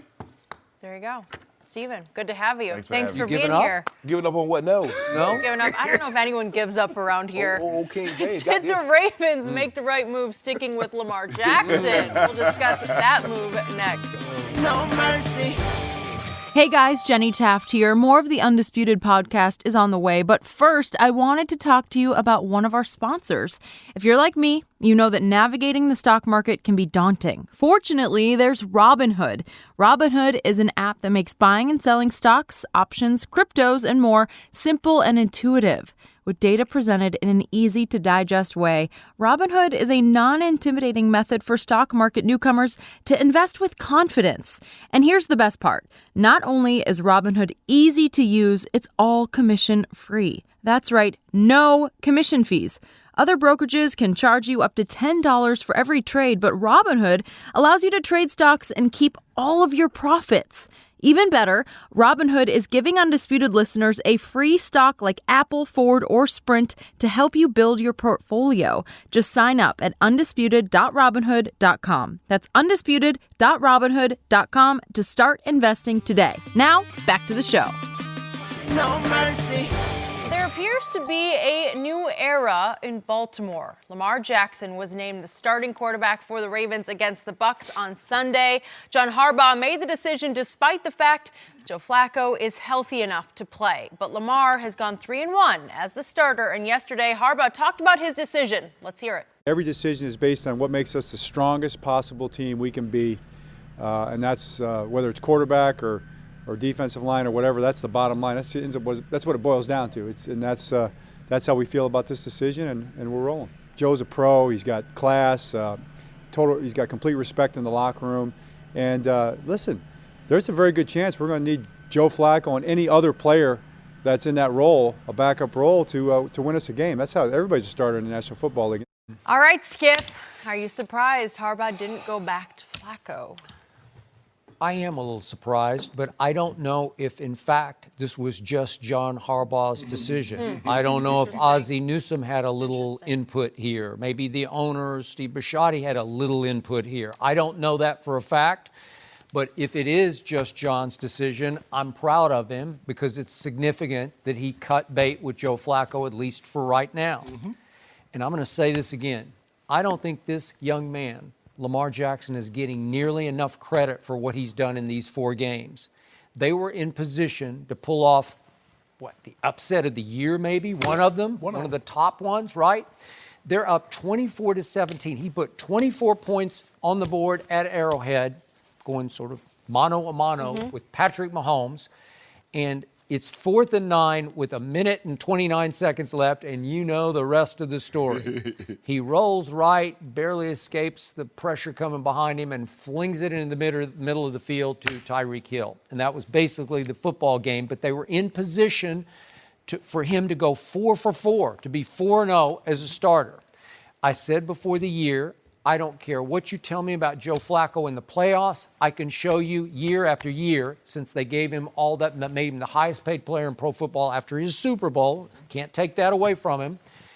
He has never lived up to that in the regular season. And they have routinely missed the playoffs because of Joe, as I call him, Fluco. So I said, change the energy, change the vibe.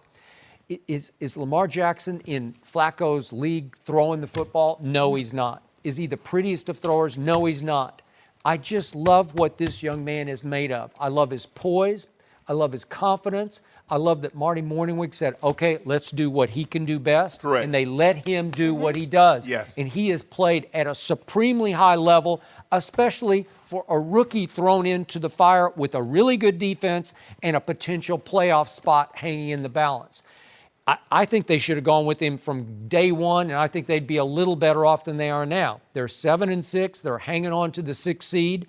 They got a game against Tampa, which I think they could win. They got to go to the Chargers on a Saturday night. That's going to be tough, but I thought Kansas City was going to be tough, and then they finish with the Browns. This kid can take them home. Again, I'm not saying he's... You mean the Bengals? Because haven't they already beat the Browns? They beat the Browns. No, think it's they got Browns. the Browns the last game. Final game of the season. I'm thinking same. Yes, All right. yes.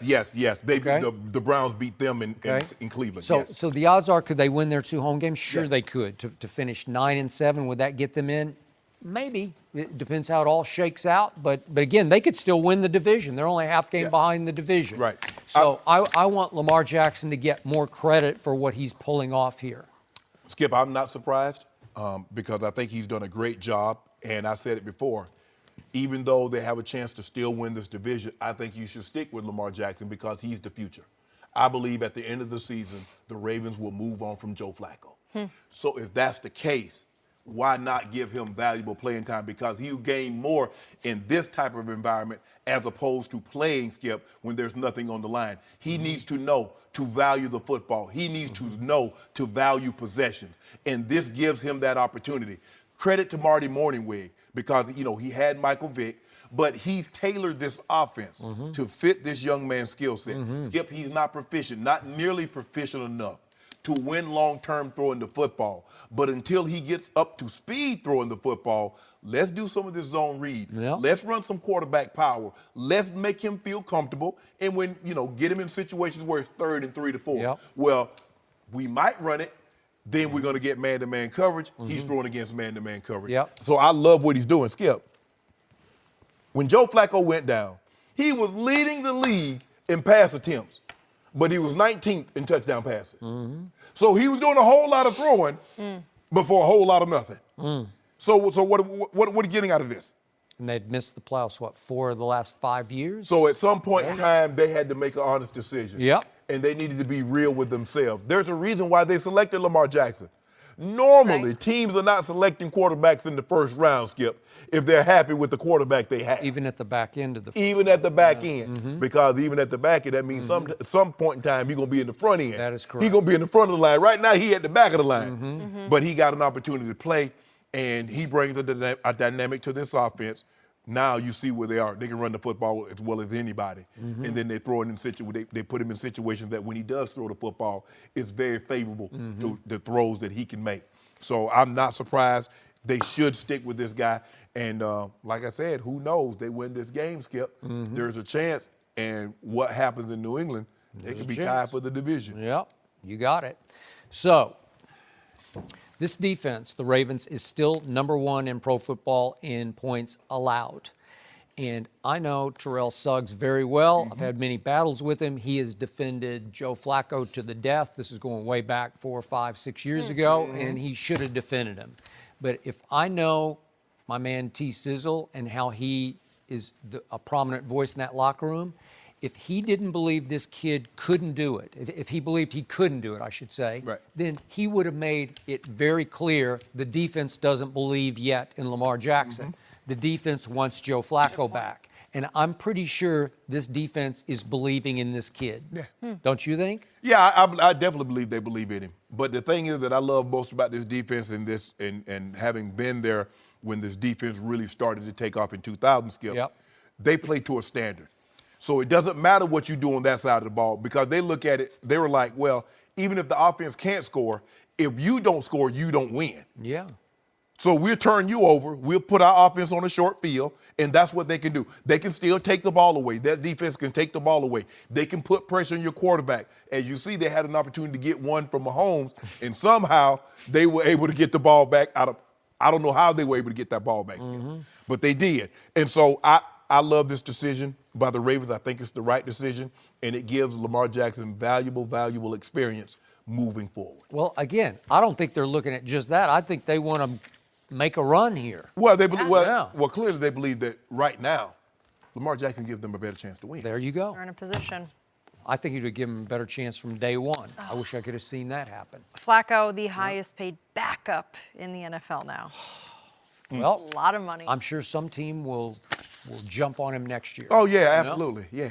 Okay, let's see how Lamar Jackson handles the pressure now when it matters most. Back to the NBA. Did Kyrie prove he's got the clutch gene last night? Saw Here we go. something special. We'll discuss next. No mercy. There were some great finishes in the NBA last night, and in Washington, Kyrie Irving had the ball with a chance to win it at the buzzer, but he missed a layup. The game went to overtime, and Kyrie took over to lead the Celtics to a win over New Orleans. The Thunder trailed by 2 in the closing seconds. Russell Westbrook drove to the basket, then kicked out to Alex Abrines, who missed the 3. OKC ended up losing that one by 4. So, Skip, when you look at both finishes, what we saw from Kyrie and Russ, did they make the right decisions on those plays? Great question, Jenny. Thank you. Very intriguing decision-making on both parts, Mr. Sharpe. So let's take these one after another. Let's start with Kyrie Irving. This is a situation that we've seen our man LeBron James occasionally find himself in. And so Kyrie's got the basketball in his hands, and the game is tied at Washington as the clock ticks down to 0, and he decides after a blow-by, I'm not going to pull up and shoot a jump shot. I'm going to attack. And I'm not afraid of going to the free throw line here because I'm an 87% career free throw shooter. So if I can draw the foul from Markieff Morris at the rim, I know I can make at least one of 2 free throws to win the basketball game. So he attacked. He drew contact. The ref said no because Markieff actually played it beautifully. He went straight up, hands up, and there was some body contact, but probably not enough to blow the whistle. So Kyrie's thinking, well, if I don't get the foul call, maybe I'll make some crazy trick shot up off the glass, and he missed that shot. And he missed his opportunity to draw a foul to get to the free throw line. Now, it did not cost Kyrie because it doesn't bother him at all to miss the last second shot. What did he do in overtime? He just took it over, and he made 2 bomb threes, and then he made 2 clutch free throws just to ice the game to make it a 5-point game at the end. So he was not at all bothered by missing the last second shot or missing out on the chance to shoot the free throws. Your thoughts on that? Skip, look, we know Kyrie's one of the best finishers at the rim for his size ever, maybe in NBA history. He can finish with either hand. His English off the glass is second to none. But trying to finish over Markieff Morris, it became a bad idea. Yeah, I agree. I mean, challenge him, but we're going to talk about this. Russ, you asked Russ, that's a whole nother issue. But see, the thing is, look, Skip, we know Kyrie can close games. We know he can finish. I have no problem with him. He had it going. And even though he was going to try to finish over a guy that's 6'8", and he was at a disadvantage because Kyrie's, 6'2", maybe? But even throwing shots up, there's a chance it's going to go in. Okay. Because we've seen him hit acrobatic shots. And when you have it going like that, why not? Okay, but to me, I think Kyrie made the wrong choice there.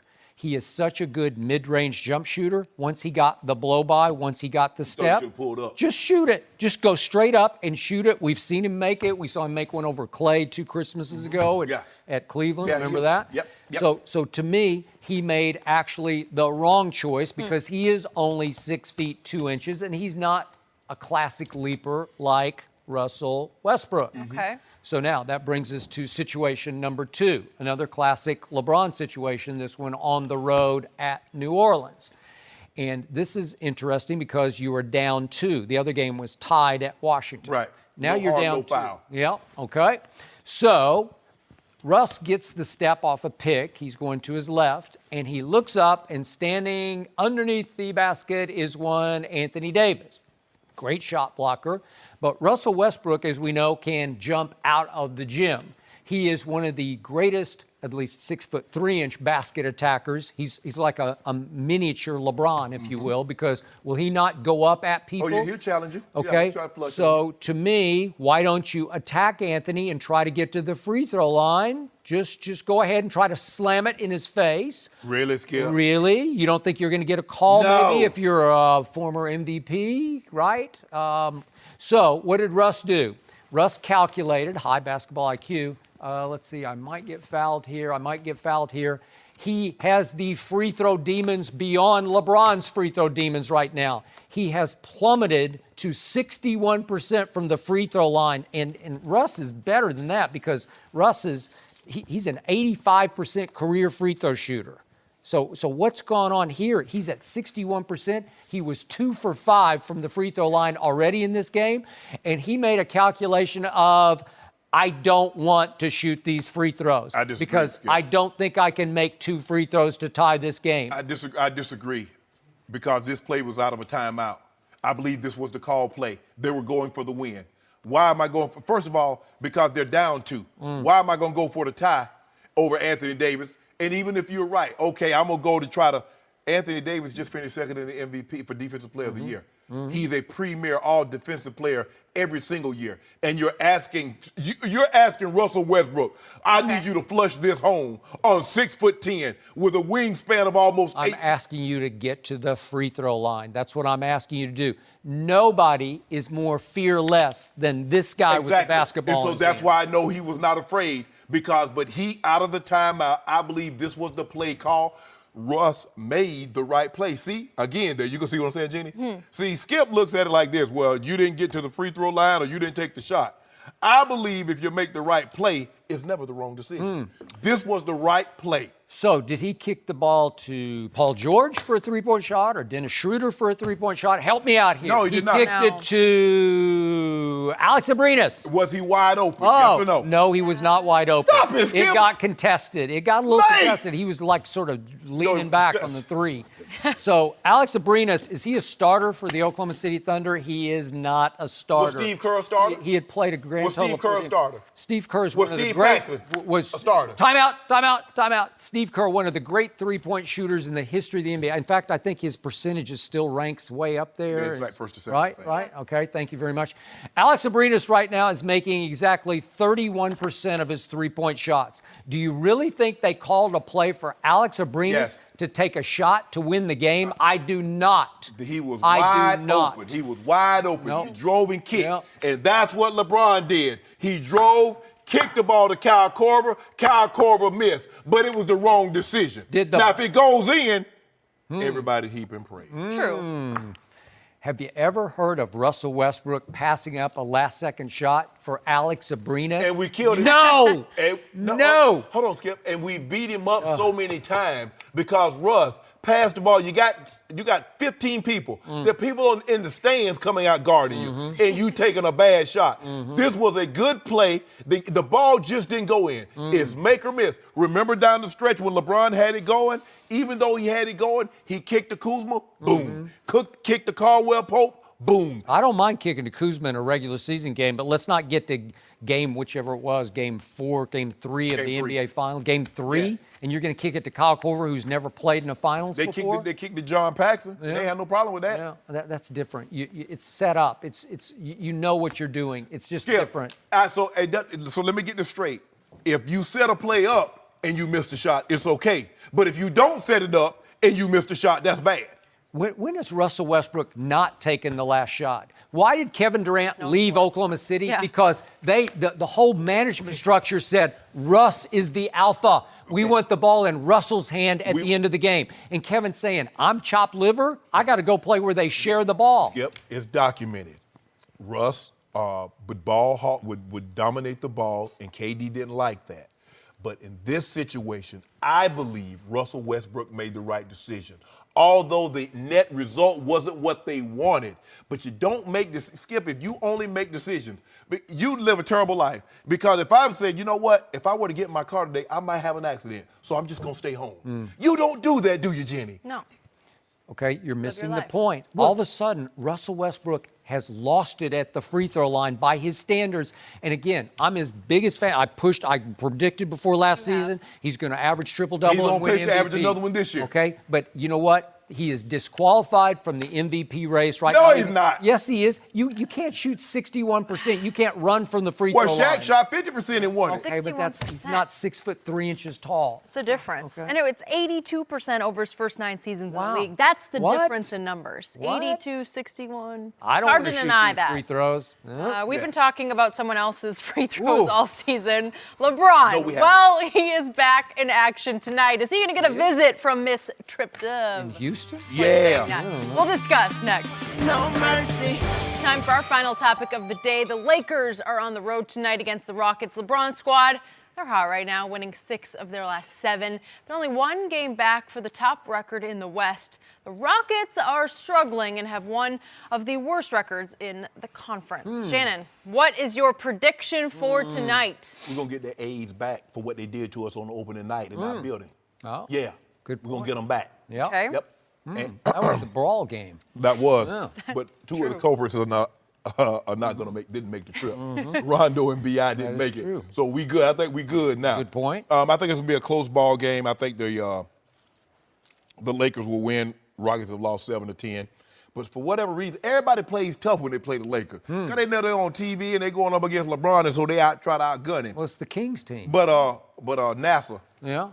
Miss Triple Dub, she wanted to see those rocks, those She moon did? landing rocks. Really? So she spent the night. So she'll be there. Wow. Triple dub. Calling it right now. So Houston's a 5.5-point favorite, which I do not understand because I'm with you. I think LeBron and company should win this game. I'm going 104-102 close game. LeBron closes this at Houston. Houston just You don't believe that. You don't. I do believe it. Stop it. Skip. Look what You they've make me done sick. lately. They've lost to Detroit, Cleveland, Washington, Dallas twice. They got the second worst record in the Western Conference right now. What are You want talking what you about? want to say about he's going to close so you can come in tomorrow. This game was right here for the taking. You're going to have your Why can't you be honest? No mercy. Thanks for listening to the Undisputed podcast. I'm Jenny Taft. Join us again at the same time tomorrow morning, 9:30 Eastern. We'll see you then.